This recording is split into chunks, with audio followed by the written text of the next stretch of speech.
다음에 이민들이 아무도 움직이 자, 우리 기업체의 검사에서 내일때문에 모았다들 저거만들 우리 어떤 팀 대비치 우리는 나름 경험이 아무리 동안을 다 모르겠지만 이미 어른을 오르게 보석이 구체적인 지도에 우리 보석이 지도 이 온실이 있어서 동호석 다고 계속 보셨구나. 하여튼 동호석은 공교관에서부터 있었어요. 이 마리스트들만 대리 동호석이 살펴는 이미 답답 화가로지 알겠죠. 나가보고 니기들 야도도 가도록 텍스포스와이티 어떤 비율이 모두석이 활동한 다음으로 닥자 우스킨 있을 우스킨 문제인데 누구에게 스튜디오 모두석이 따라기 아름다운 시기 모이고 닥터타 우스킨 누구에게 기초도 하더라도 어떤 우스킨 됐습니다. 여기를 알게 됐어요. 더 좋다고요. 동호석이 어떤 좋다, 확신하다, 완전 원격. 우리 아침 동호석 대시 하고 동호석이 두수 산후줄 대학석이 전화석이 되고 이들이 지금 아스만 허도장 무시 두수 서포트 하시게 서로 박샤를 했다.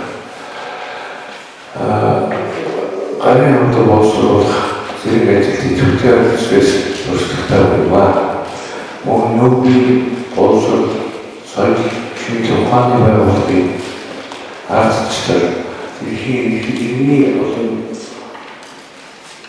올거워질 모습이 솔직히 어두운시 지금부터 기준 행계 의미의 대기질에 일주일치라고 하스 허일은 아름다운 것은 더 허일은 모습들이 제가 모습이 다다 두루두루 저렇게 줄을 둘이 보통 일일이 의미하고 나왔자 함께 들어가는 자리에 다음부터 사람들까지 되어서 어서 다음이 두 스테이지 이쪽으로 수익 어떤 수준이나 이게 다음은 있다 어떤 일인이 움직이 이렇게 희주수 도움을 받고 있지만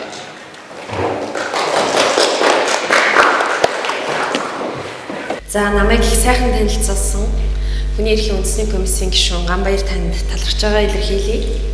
Тэгээд хоёрт нь бол миний лекцийг сонирхож хүрэлцэн ирсэн төрийн болон төрийн бус байгууллага эргээд сурагч оюутан хүүхэд залуучууд та бүхэнд талархж байгаа илэрхийлье.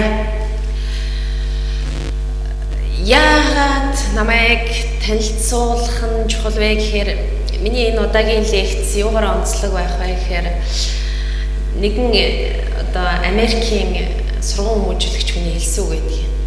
Онолгүй практик сохортой адил.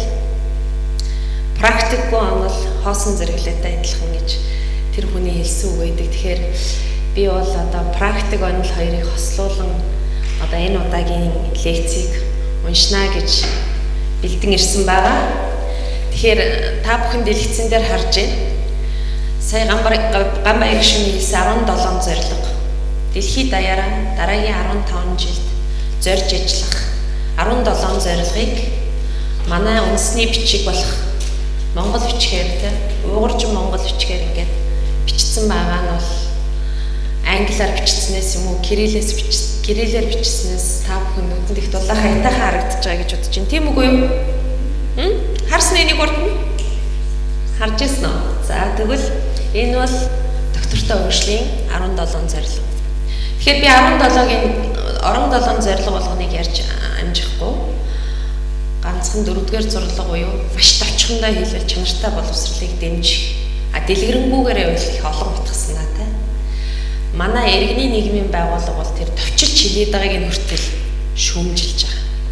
Хамгийн гол утга учир амин сүнс шүүсийн шахчихад чанартай боловсролыг дэмжих гэхээр хинч сонирхгүй. Бодлого боловсруулагч сонирхгүй, иргэдч сонирхгүй. Тийш штэ. Мэдээж юм штэ гэж одоо хэлээд байгаамаа. Тийм учраас хэдүүлээ тэр шимс шүүс нь юу юм? Бид нарт хүртэх ашиг тус нь юу юм? Бид дараагийн 15 жилд төр төрийн бус байгууллага, иргэд хүний эрхийн байгууллага нийлээд юуны төлөө ажиллах ёстой вэ гэдгээ хамтран хэлэлцэх зорилготой гэж ойлгож байна. Ерөнхийдөө нэг 5 агуулга бэлдсэн байгаа гэж ойлгож байна. Яг хөгжил гэж юу яриад байгаа? Тэр улс орнуудын зориод идэг, бидний хүсэж идэг хөгжил гэдэг чи яг юу юм? Тэгээд хөгжлөө доктортой болгохоор урдталт нь доктортой гэдэг үг нэмэхээр юу болох юм? Тэрэн дотор яагаад боловсролын зорилго орсон? Зорилт орсон. Боловсролын 4-р зорилт нь бусад 16 зорилттойгоо явгаар уялдж байгаа юм. Тэгээд яагаад заавал хувирган өөрчлөх хүч чадал гэж хэлэх гээд байгаа юм? Тэгээд тавд нь бид тэгж чадах юм уу? Бид Монголын нийгмийн өнөөдрийн нөхцөл байдлыг, бидний сэтгэл дундуур байгаа нөхцөл байдлыг боловсролоор дамжуулж хувирган өөрчлөх боломж байгаа мó? Бид чадах юм уу? Гэдэг дээр яриад ингээд лекцэд орсон гэж төлөвлөсөн байгаа. Тэгэхээр хөгжлийг би 3 үе шатнд ангилсан судлаачийн бүтээлээс авсан байна.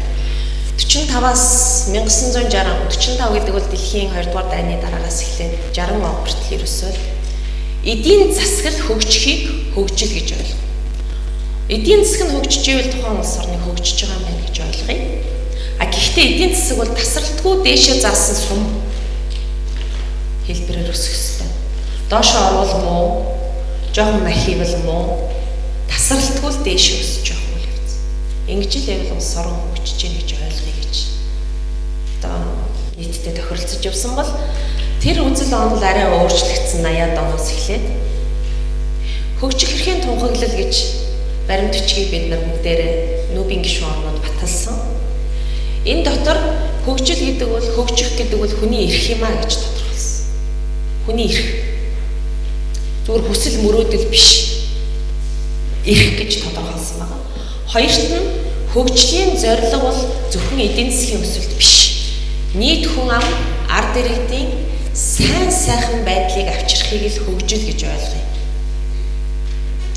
Тэр нь хүн хувь хүний хувьд л өөр байж болно. Улс орнуудын хувьд бол ялгаатай байж болно. За тэр хөгжлөөс гарч байгаа үр шимийг цөөхөн хэдэн үе юм уу? Нэг ангид давхрах хүрт. Дараа нь иргэд өөрөө тэр хөгжлийн үйл явцад оролцох ёстой. Өөрсдийнх нь чадах чинээгээр өөрийнхөө хүчин чадлын хэмжээгээр хөгжилд оролцоод тэрнээс үр шимийг хүртэх ёстой. Ингэжээж хөгжил явагдана, тийм ээ. За тэгээд хөгжлийг эдийн засгийн ганцхан хүрээнээс тэлээд энэ бол нийгмийн хүрээнд хөгжил явагдах ёстой, соёлын хүрээнд хөгжил явагдах ёстой, улс төрийн хүрээнд хөгжил явагдчихэж бид нар өнөөдөр улс орн хөгжиж байна гэж хэлж болно гэж. Бид энийг гашуун туршлагыг бид биеэрээ туулсан.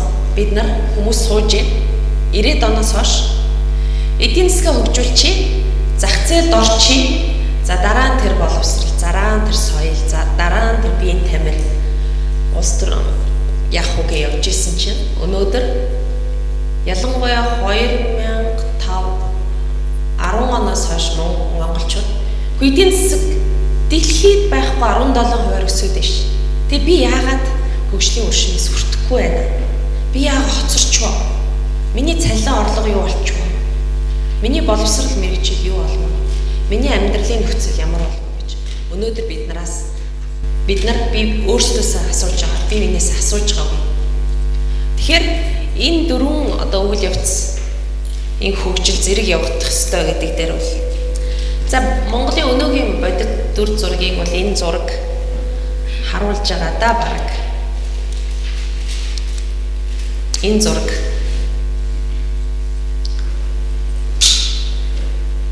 яг жоохон бүдэг нөгөө Facebook-ээс авч учраас жоохон бүдэг харагдчихэж юм уу. Тэр голын нэг энэ шугам байна шүү дээ. Энийг би гол гэж хэлэх гэдэг, туулын гол гэх гэдэг арай л. Тэгээ зайсан бөгөөд хотын амьдрал гэж ялгаж салгуул Монголын өнөөдрийн дүр зураг гарна. Саяхан Монгол Улсын засгийн газар нөөбийн хөгжлийн хөтөлбөр бол доктортой хөгжлийн үзэл баримтал Монголд ямар хамаатай юм бэ? Хэрэгтэй юм уу юу? Дэлхийд тавьсан зорилго Монголд ямар хэрэгтэй юм гэдэг талаар судалгааны тайлан хэвлүүлж гаргаснаас би бол шууд иш татаад авчаад байж байна. Тэгэхээр Монгол улс бол уул уурхайн салбараа асар эрчимтэй хөгжүүлээд дэлхийд байхгүй хурдаар эдийн засгаа хөгжүүлсэн. Тэгээд эдийн засгийн огцон өсөлт хөгжлийг авчирдгүү гэдгийг улс даяараа ойлгоод сургамж авчлаа гэж энэ тайланд Монгол Улсын засгийн газар нэгдсэн үндэсний байгууллагын хөгжлийн хөтөлбөр дүгнсэн байна.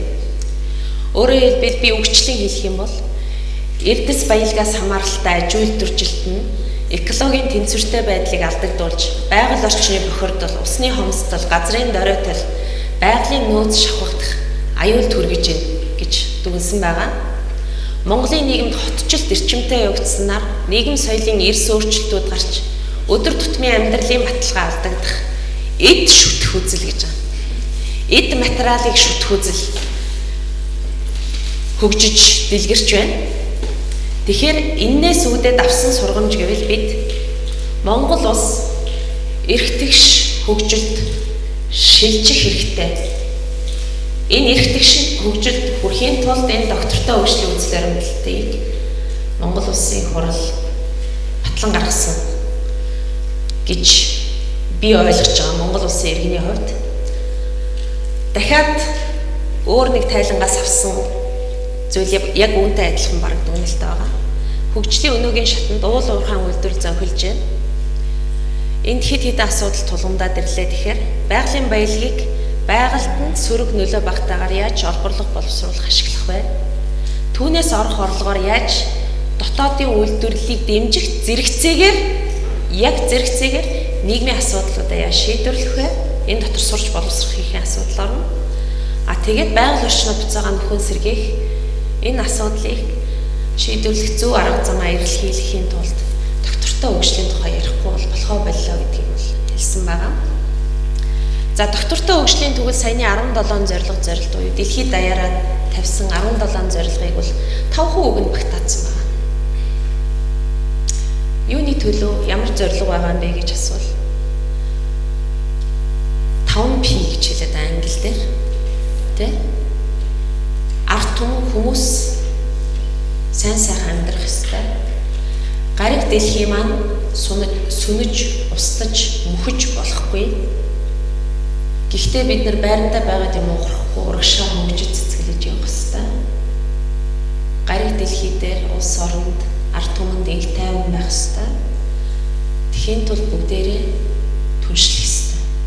Түншлэл гэдэг өргөн хүрээнд магадгүй баян орнууд ч юм уу буурай хөгжилтэй орнуудад тусалж түншилж болно. Гэхдээ буурай орнуудаас бас хөгжиж байгаа орнууд сурах юмаа сурч болно. Монголоос жишээ нь байгалаа яаж хайрлаж хамгаалдгийг гэдэг уламжлалаас суралцж болно. Бие биенийгаа яаж хайрладгийг, найрсаг байдгийг гэдгийг суралцж болно. Тийм ээ?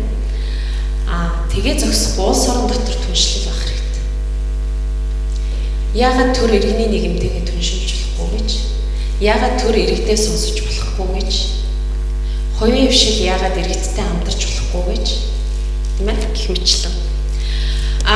Энэ 17 зорилгын гол үзэл санааг бол бүр 2 үгэнд багтаагаад хэлсэн. Нөхрийн махыг өнгөлцөгт нь багтаасан гэдэг шиг 17 зорилгын одоо 100 гаруй хуудас баримт бичгийг гол үзэл санааг хэнийг ч үлдээхгүй гэж хэлсэн. Манай ажилд оюун сувд сууж байна. Оюун сувд хөгжлөөс хоцорсон бол өөрийнхөө хүснээс амьдрч чадаагүй бол энэ 17 зорилгыг дэлхийд даяараа биелүүлж чадаагүй гэж үзье гэж тохиролцсон. Хөгжлийн бэрхшээлтэй тэнд хоцорсон. Үндэсний цөөхөн тэнд үлдсэн. Хөдөөгийн малчтын хүүхэд нь сургуулийн өмнөх боловсралгүй энэ төр байх юм бол Монгол улс хичнээн сайхан тоо баримт гаргаж ирээд сургууль тамрагталд 99% байлаа гэж хэлээд нэмэргүй гэдгийг хэлсэн байна. Тэгэхээр бид нар эхнээсээ энэ үзэл санааг нь ойлгочвол их амар байдаг гэж би бодоод байгаа юм. За дараагийн доктортой хөгжлийг ер нь дэлхийд даяараа хүлээн зөвшөөрч олон тодорхойлт байгаа. Гэхдээ энэ баримт бичгийг боловсруулах хэвээр ашигласан гол нэр томьёо бол энэ. Ирээдүйн хойч үеийн хэрэгцээг хангах, өөрийнхөө хэрэгцээг хангах чадварыг нь бид бууруулахгүйгээр одоогийнхаа хэрэгцээг хангаж байвал тухайн хөгжлийг доктортой гэж үзье гэсэн энэ Орёгийн тунхаглалын үзэл санаан дээр суурилсан байна. Саяныхыг хэлэхээр хүмүүс байгаль орчин гэж ойлгодог. Ногоон хөгжил, ногоо эдийн засаг гэж ойлгодог. Үгүй. Энэ бол энэ гурван тулгын гурван чулуу шиг энэ гурван ойлголтын дээр тулж босон доктортой хөгжил гэдгийн гурван тулгуур бол нийгмийн хөгжил, хүрээлэн буй орчны доктортой байдал, нийгмийн доктортой байдал, эдийн засгийн доктортой байдал гэдэг гурван тулгууртай. Энэ зөвхөн байгаль орчны асуудал биш. Энэ зөвхөн ногоон хөгжлийн асуудал биш. Тийм ээ?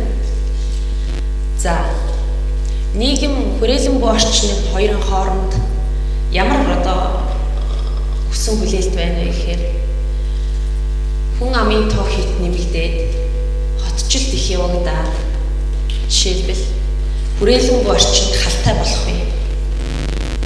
Хүрээлэн буй орчин гариг дэлхийгээ даахуйц нийгмийн хөгжлийн тухай ярьж байна. Тийм ээ? Хоёрт нь нийгэм эдийн засаг хоёрын хоорондын харилцан шүлтцээний тухай асуудал ярьж байна. Эдийн засаг хөгжөөлөдөг хүн тэр баялгаас тэг шудраг хүртэж чадахгүй бол тэрийг доктортой гэж үзэхэ болий.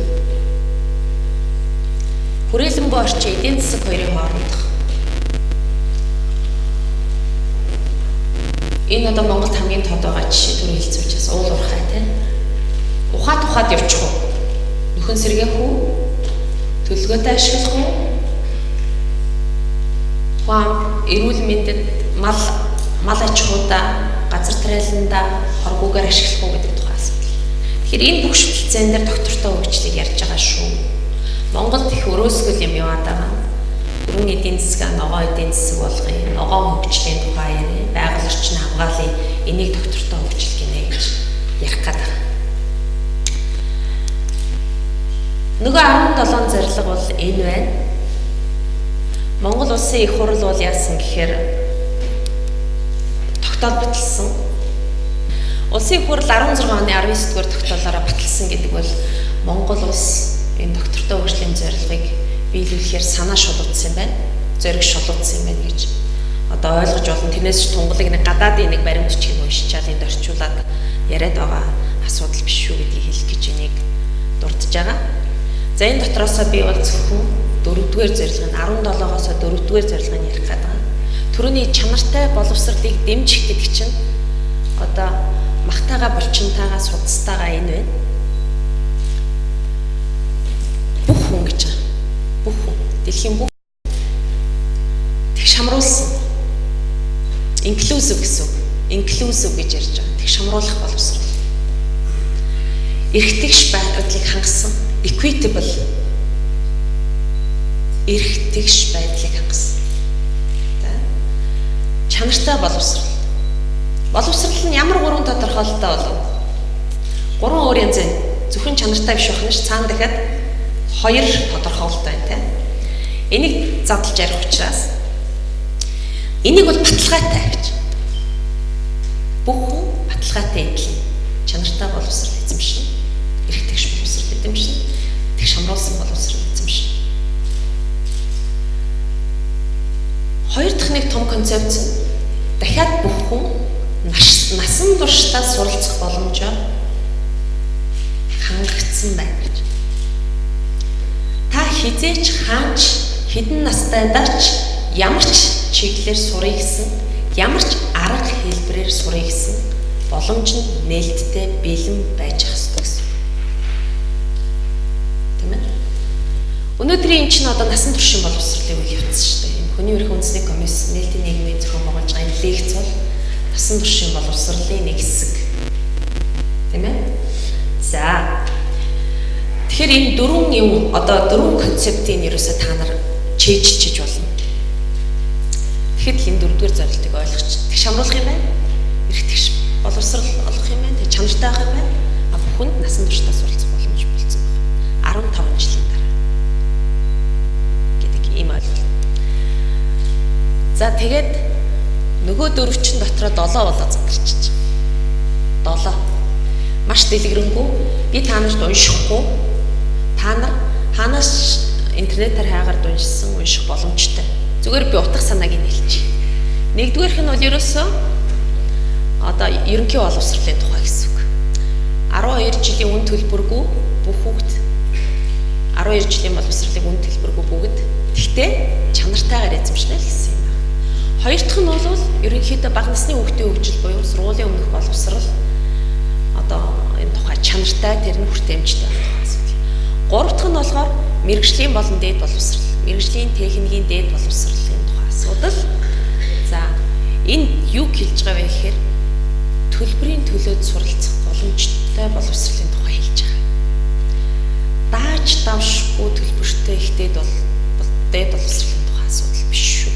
Тийм ээ. За дөрөв дэх нь бол ерөөсөө ур чадварын тухай. Skills гэж яриад байгаа. Ур чадварын тухай асуудал. Дэлхийд даяараа 3 ур чадварын тухай ярьж байгаа. Суур ур чадвар. Бичиг үсэг тайлах, унших, тоолох тэр суур ур чадвар. Дараач нь бол танин мэдхийн ур чадвар. Суралцах ур чадвар. Дараачих нь мэрэгжлийн ур чадвар.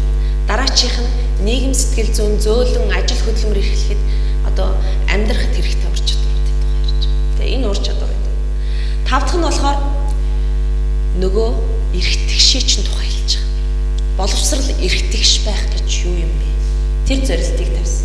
Гендрийн ялгаа арилсан байх ёстой. Хөгжлийн бэрхшээлтэй хүмүүс боловсралд хамрагдсан байх ёстой. Уугуул хүн ам боловсрал хүнд нөхцөлд байгаа. Хүүхдийн хөдөлмөр эрхэлж байгаа. Ядуу хөдөө орон нутагт байгаа гэх мэтчлэн эрх тэгш боловсрал эзэмшиж, боловсралд эрх тэгш хамрагдаж чадахгүй байгаа. Тэр бүлгүүдийг дэш нь татж авчирч гэсэн. 6-ад нь бол бичиг үсэг тайлгдлын тухай. Дэлхий дээр бол насанд хүрсэн хүмүүсийн 300 сая гаруй насанд хүрсэн бичиг үсэггүй явж идэг гэж. Монголчууд бол энийг төсөөлдөг баггүй юу? Гэвч юу гэсэн үг тийм олон бичиг үсэггүй гэдээ бүр үнэмшдэггүй.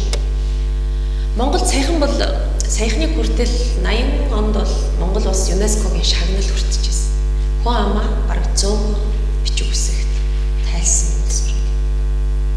Одоо ингээд бид нар сургуулиудаар яваад эцэгтэй ажилласан чинь бичиг үсэггүй эцэг хэрж сайхан 20-д 30-д залуучууд бичиг үсэг ээж авдар шиж. Тэгэхээр энэ зорилго манайд хамаагүй энэ төр гэж бас хамаагүй ярьж болохгүй юм шүү. Тэгэхээр энэ түрүүний нөгөө дөрвөн одоо үзэл санаа чинь ингээд 6-ад одоо 7 дахь нь би их тусгаарлаад байгаа нь их хүчиртэй. 7 дахь нь бол саяны 6-аг бол ер нь ойлгоход амархан байгаа үстэй. Бараг л боловсролын шат түвшнэр нь хэлсэн тийм сөө баг дунд мэрэгжилтэй сургууль гэдэг ингээд насан туршийн боловсрол юу гэдгийг ингээд явуулсан. Ойлгомжтой асуудал. Энэ 4-ийн 7 хамгийн ойлгомжгүй зорилго.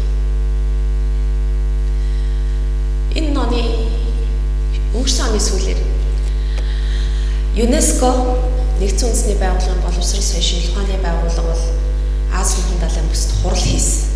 Одоо энэ доктортой хөгжлийн зорилго дөрвийг яаж хэрэгжүүлэх вэ гэдэг. Улс орон болгоноос төрийн боловсролын яамнаас нь иргэний нийгмийн байгууллагаас нь хүн урьж оролцуулсан. Тэгээ би тэрэнд явах одоо тохиол гарлаа л да. Тэгээ тэрний өмнө ЮНЕСКО боловсролын яамнуудаас санал асуулга авсан байна.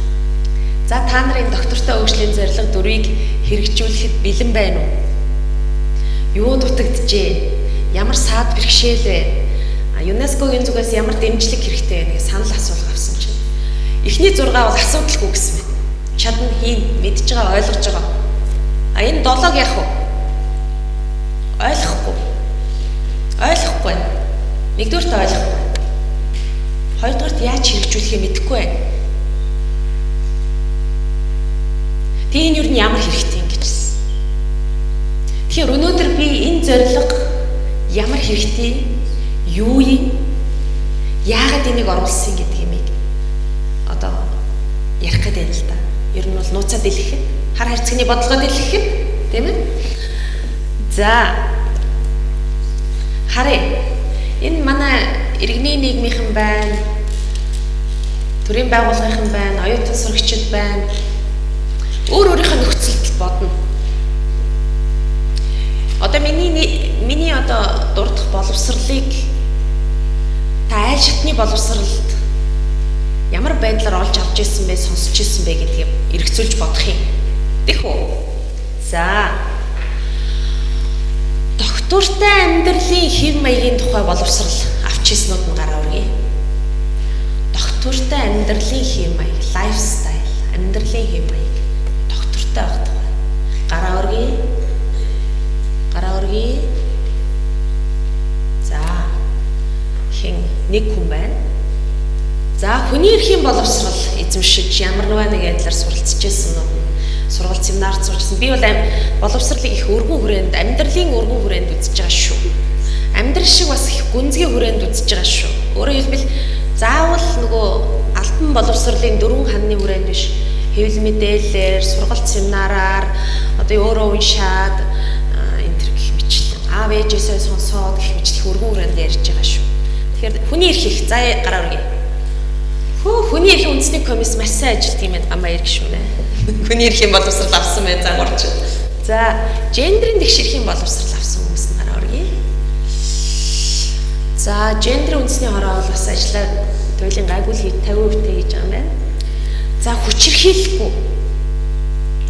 Инх тайвнаар амьдрах соёл хэв маягийн тухай боловсрол авч ирсэн хүмүүс гараа өргөе. За, ингээл багсаа очиж байгаа тийм хариуцах хүн байдгүй. Би одоо хариуцах төрийн байгууллага олохгүй байна. Та нарт одоо хариуцуулах байгууллага байна уу энийг? Энэ боловсролыг хариуцуулах байгууллага байхгүй гоц. Тийм. Бид нар хүртэл гиндчихсэн. Гэхдээ монголчуудаа юм бол нэг хоорондоо байлдаа дайтаад байгаа шүү дээ. Энэ боловсролын хэрэг байна уу гэж бодож байсан байхгүй.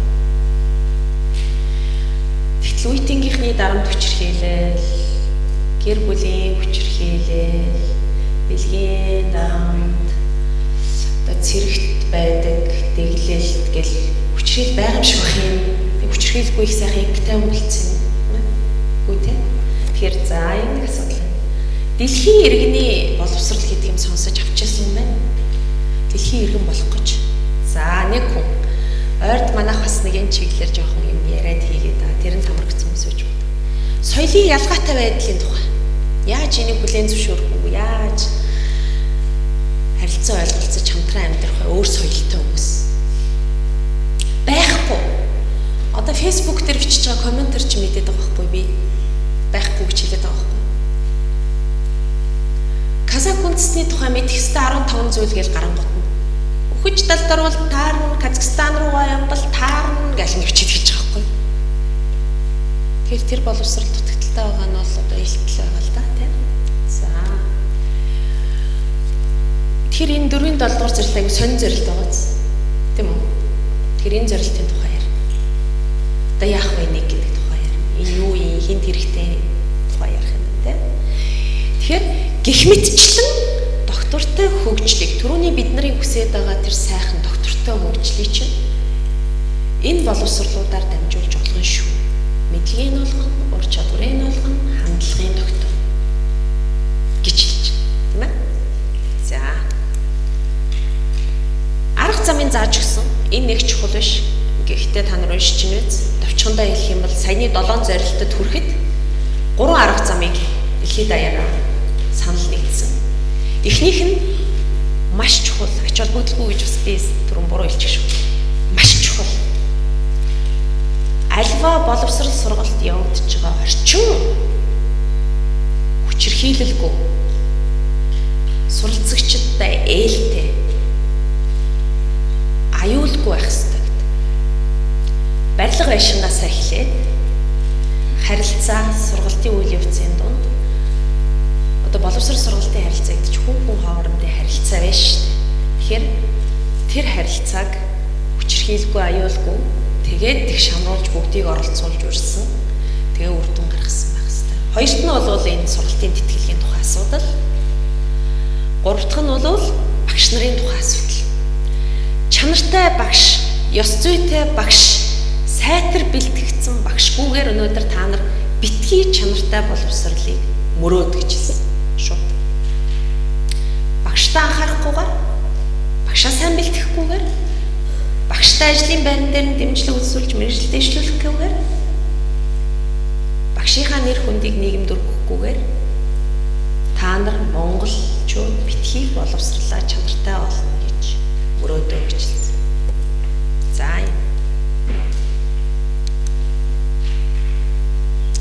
саяны 4-7-гийн гайхамшиг бол энэ. Голд нь 4-7 дугаар зорилго байгаа гэдээ ойлгочих. 4-7 дугаар зорилтыг хэрэгжүүлж байгаа боловсролын тогтолцоо байгаа. Тойроод 16 зорилго нь байгаа гэдээ ойлгочих. Энийг бол би хэлээгүй л дээ. Энэ өнгөрсөн 15 жилийн зорилгоо хянаж үнэлж бичсэн дэлхийн тайлан гарсан. Та нар вебсайтаар ороод үзвэл харамсалтай англи хэл дээр байгаа. Монгол дээр орчуулсан энэ 4 сарын 14-нд тэр орчуулгын нээлтийг хийн. Тэгээ та нарт хүртээмжтэй болох. Энэ маш чухал. Боловсролын салбарт ажиллаж байгаа сонирхож байгаа бүхэн унших ёстой. Өнгөрсөн 15 жил боловсролын салбарт юу болоод өнгөрөө гэдгийг хянаж үнэлсэн. Маш аналитикал, дүн шинжилгээтэй, тоо баримттай, маш том. Гэтэ ийм зузаан баримтж байгаа.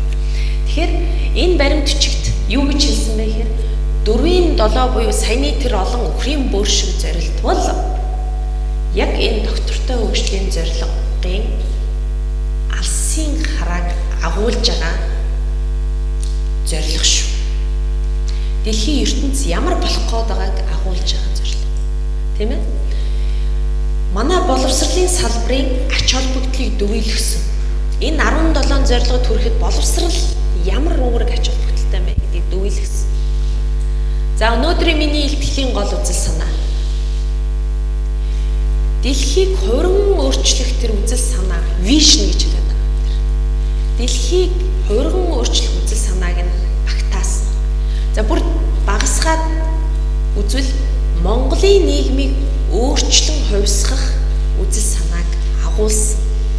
За бүр багасгавал боловсролын тогтолцоог яаж өөрчлөн хувьсгах юм гэдэг үзэл санааг агуулсан. Тэгээ бүр хувь хүн сургуулийн түвшинээр ч явж ирж байна. Бид юу хийх ёстой юм гэдгийг харсан. Юуны талаа харах ёстой юм. Юуг харж урагшаа явах ёстой юм бэ гэдгийг одоо илэрхийлсэн зорилго байгаа гэж хэлж байна.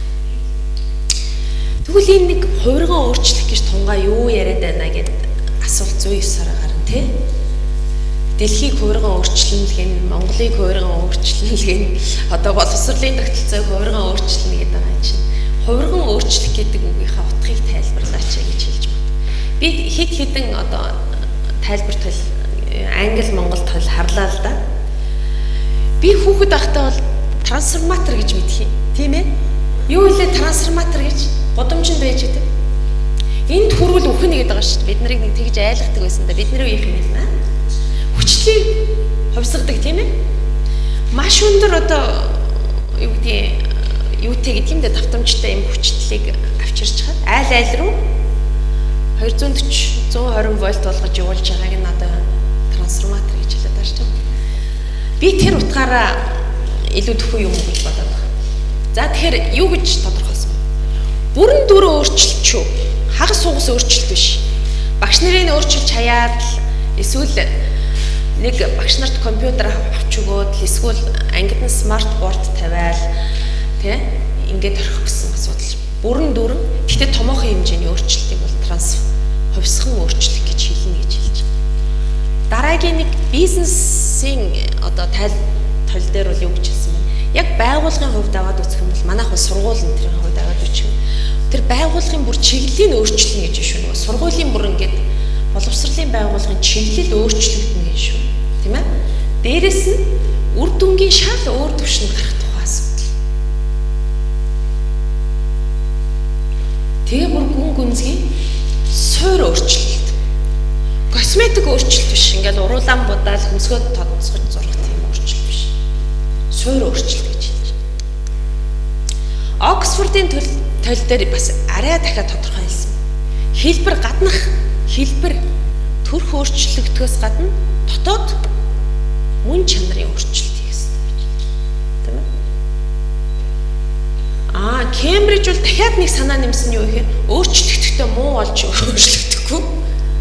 Сайжирч өөрчлөгдөх өөрчлөлт гэж хэлж байна. За. Би түрүүнд хэллээ.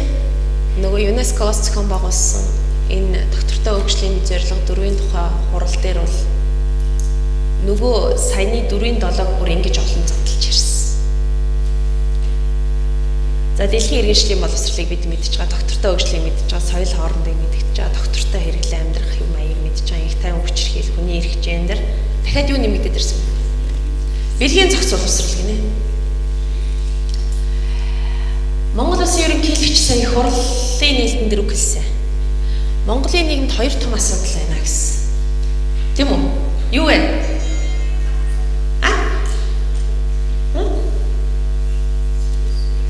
Үр хөндлөлт. Яг үнэ багш үздсэн байна. Үр хөндлөлт. Гамшигын хэмжээнд төрлөө. Охид эмэгтэйчүүдийн эрүүл мэндэд занал хийлж эхэллээ. Үндэсний оршин тогтноход занал хийлж эхэллээ. Хувь хүний эрүүл мэнд сайн сайхан байдал нөлөөлж эхэллээ. Гэр бүлийн бүрэн бүтэн байдал нөлөөлж эхэллээ. Энэ ноцтой асуудал. Яагаад гэвэл бид энэ боловсролыг олгодгүй холбоотой юм биш шүү.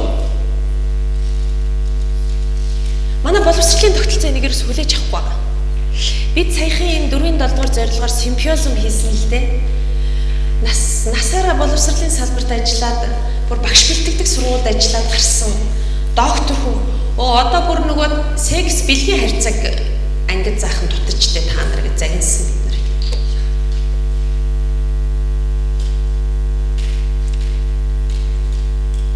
Энэ өөрчлөгдөх ёстой байхгүй. Энэ үзэл хандлага өөрчлөгдөх ёстой. Өөрчлөх юм байна. Бүр үнцээр нь өөрчлөх ёстой. Ингээд л холбоод үзүүл энэ зорилт их ойрхон бууна гэж би хэлдэг. За. Тэгвэл одоо яах ёстой вэ гэж. Дэлхийд даяар гинтхэн их нүб дээр энийг батлангуутал эхэлж байгаа биш л дээ. Тийм ээ. Урд нь эрдэмтдийн хийсэн судалгаа, сургууль багш нар боловсролын тогтолцоонуудын хийсэн туршилт энэ байгаа. Яг ийм 4-7 дугаар зорилт. Доктортой хөгжлийн чиглэлд хийж байгаа санаачлууд байгаа. Тэрийг харахаар бол юу гэж хэлж байгаа нөхөр? Боловсролын салбарт, боловсролын тогтолцоонд онол практикийн парадигмын шилжилт явагдаж байна гэж хэлж байгаа. Харах өнцгөө өөрчилсөн шилжилт. Боловсролыг философийн хувьд өөрөөр ойлгож эхэлж байна. Боловсролыг гүйцэтгэх, нийгэмд гүйцэтгэх үүргийнх нь хувьд өөр үүрэг оноож эхэлж байгаа гэж ойлгож байна. Би зүгээр энгийн жишээ хэлье л да. Нэг сумын засаг дарга Монголын үндэсний телевизэд ярилцлага өгч, гэхдээ нэг 5 жилийн өмнө шүү. За манай сум сургуулийн насны тэдэн мянган хүүхэдтэй. Тэрнээсээ хөгжлийн бэрхшээлтэй хүүхдүүдэд гасаад үлдсэн 100% сургууль хамрагдаж байна гэж.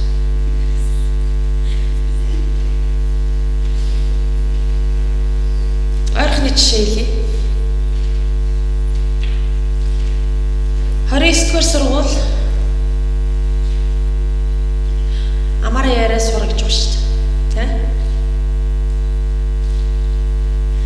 Тийм үе байсан 60 дунд амны хайрцаг. Тэр багш нарын гурав биш.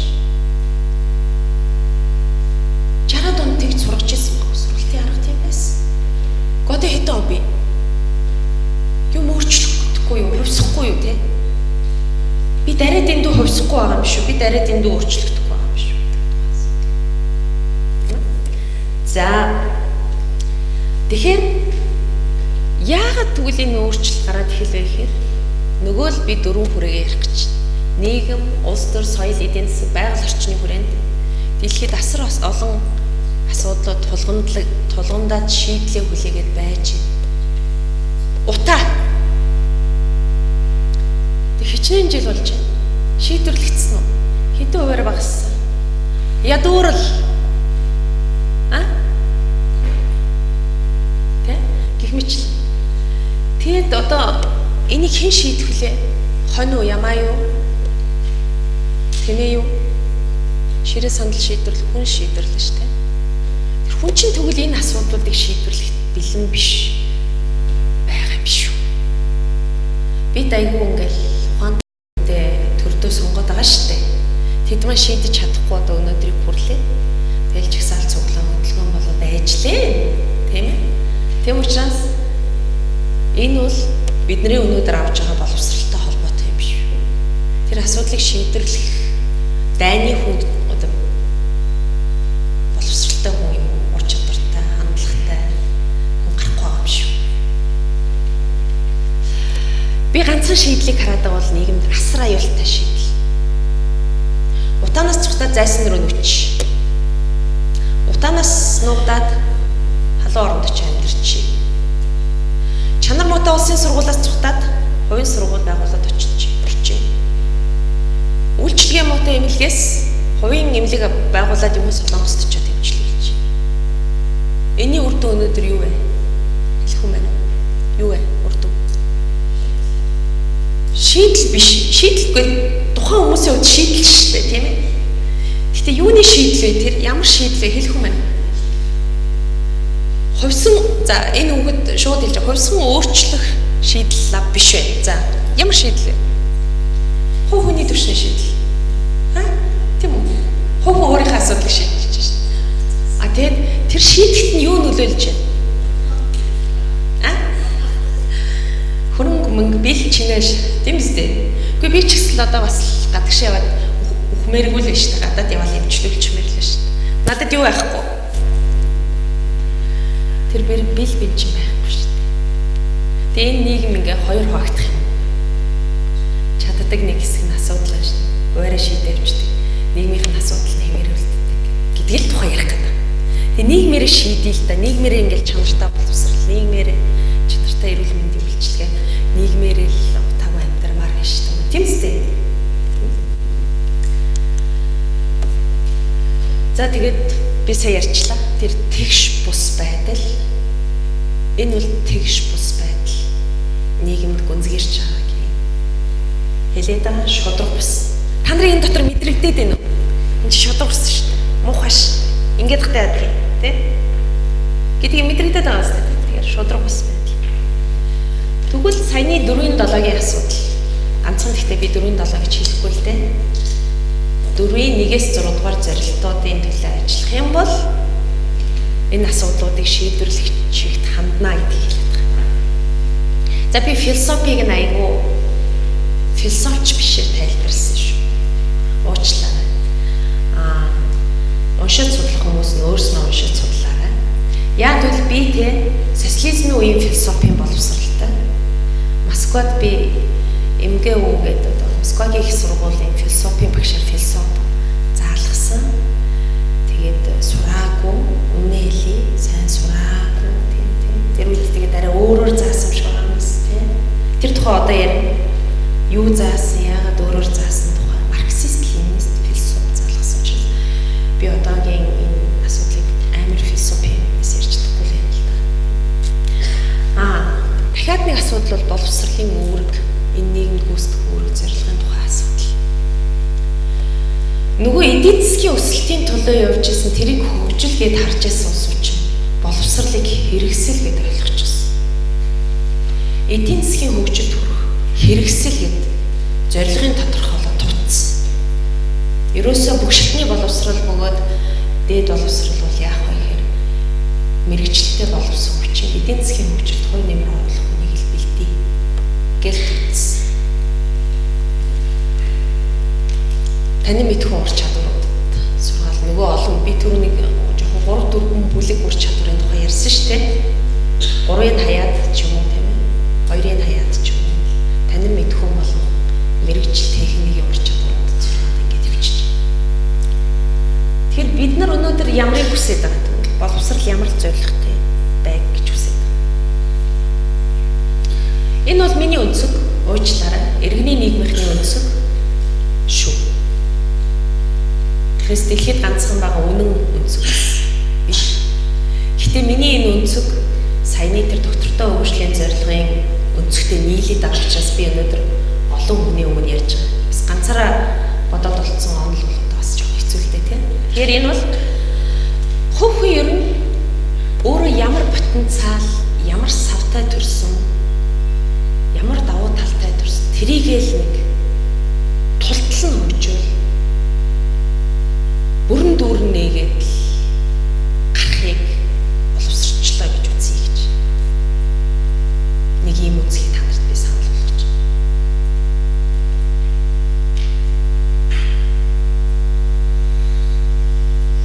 Тэ мэ? Тэгээд ганцхан танин мэдхүү ур чадварууд жоох хангалттай байна. Нийгэм сэтгэл зүйн ур чадварууд хэрэгтэй. Харилцааны жишээ. Facebook дээр та нар комент бичиж байгаа тийм. Хүмүүстэй санаа бодлоо уралдуулж байгаа тийм. Ямар түгээмэл одоо юу гэдэг юм бэ? Байдлаар бие авч явж байна. Тэнд онлайн орчинд хүмүүс яагаад зураг нэрээ тавихгүй байгаа юм? Шин.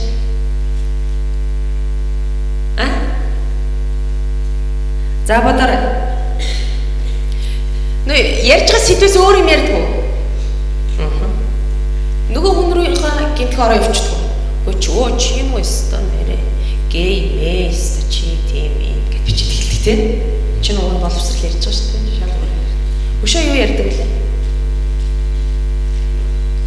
Гэх мэт. Нөгөө хүний жоох хайрлахгүй л байна да тийм.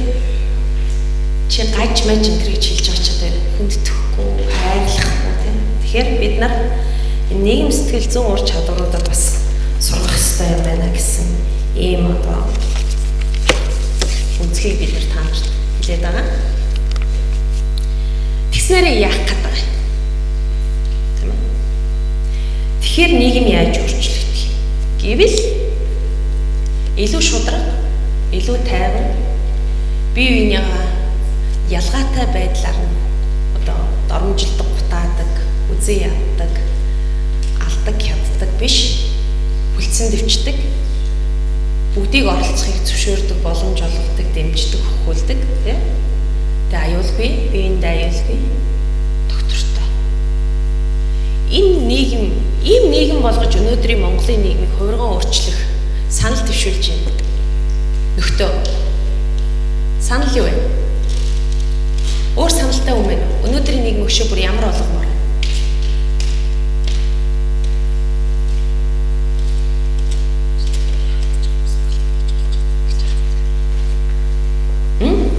Өөр нэмж хэлэх үг вэ? За та хэл. Товчхон ганцхан үгээр хэл.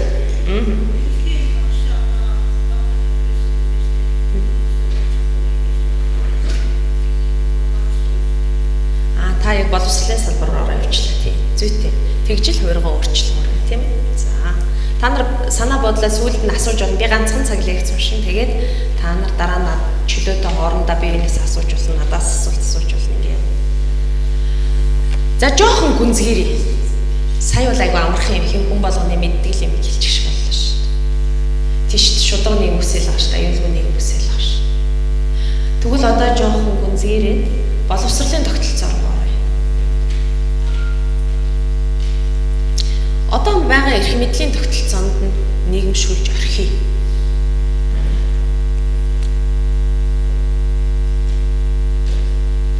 Сурагчид багшаад үг дууг сонсон. Чи багшийг шүүмжлэх хэмбэ? Чи хүүхэд юм чинь эцэг ихэхдээ дуулууртай захирагд. Чи багш би чамайг ажилд авсан шүү. Чи миний хүсснээр ажиллана шүү. Би чамайг томилсон шүү.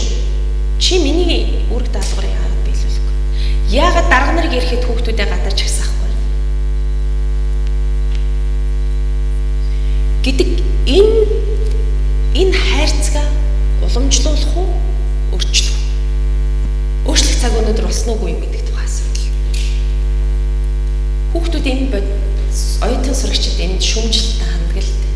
Монгол Улсын их сургуулийн зааланд байгаа учраас biz Монгол Улсын их сургуулийн жишээ ярьж оюутны байгууллагын жишээ. Суурь төлбөр, суурь хураамж гэдэг юм хавдаг байсан байна. Гэвч тэр суурь хураамжаа юунд зарцуулаад ямар үр дүн гаргаж байгаа тайлбарлахгүй байсан байна. Оюутнууд зохион байгуулалтанд ороод сургуулийн захиргаанд хүсэл тавиад тэгтээ нэлээдгүй их бас дарамт марматанд орж агаад тэр суурь хураамж гэдгийг төлөхийг боловсон байна. Тийм болохоор бид боловсролын тогтолцоог өөрчлөх, оюутан сурагчид шүүмжилттэй хандаж болдог, багш нар шүүмжилттэй хандаж болдог, боловсролын хүрээлэн багш нарын мэргэжил дэвшлүүлэх Сүхбаатар дүүргийн боловсролын элтэс яамд бодлогоч нь болохгүй байна инги гэж хэлж болдог.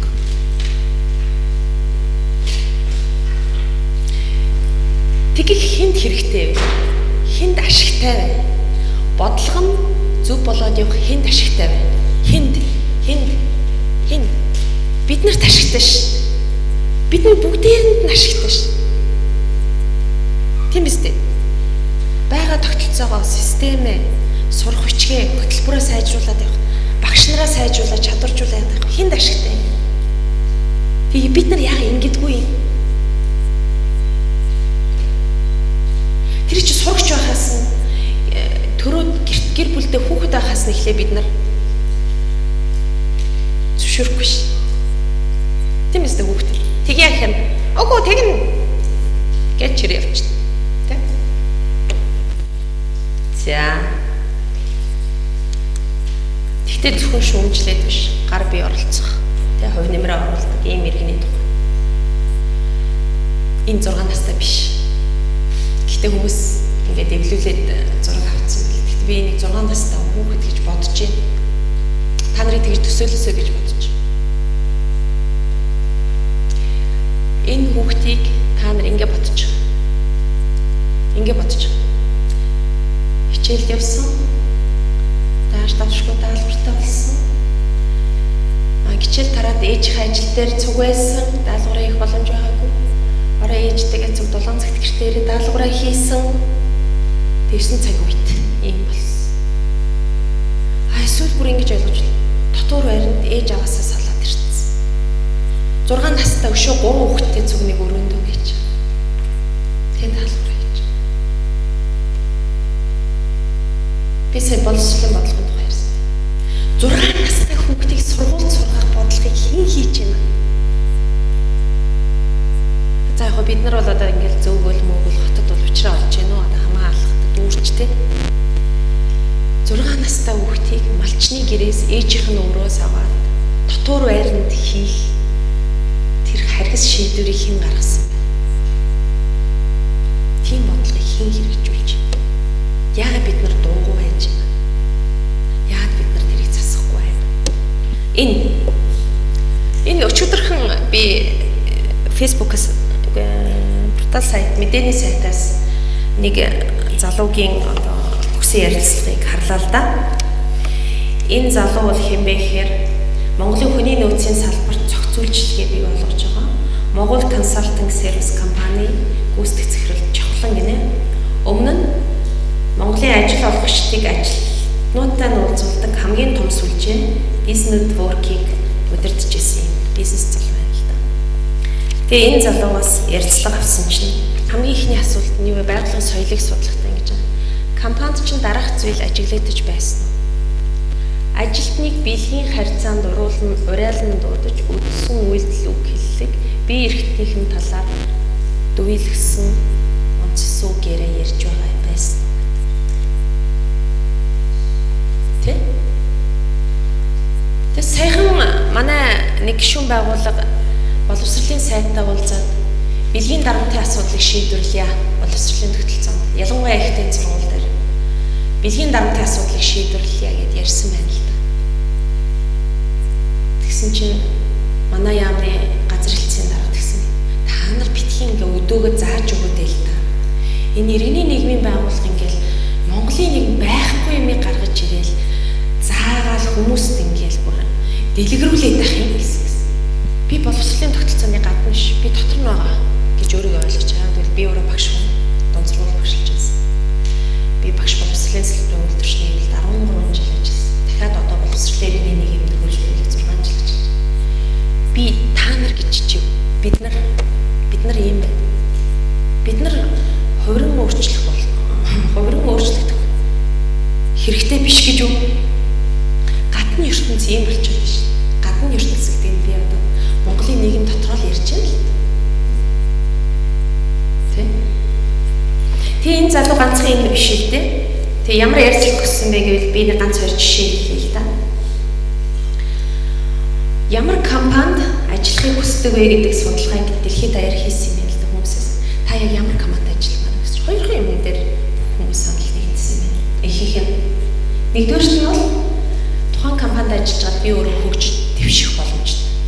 Цалингаа нэмүүлэх, албан тушаал дэвших тийм боломжтой байна. Хоёрт нь миний оролцоо санаачлагыг дэмждэг компанид би ажилламаар.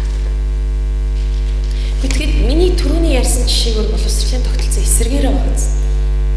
Санаачлах хэлэл дарагддаг, оролцоотой байвал ад үзэгддэг.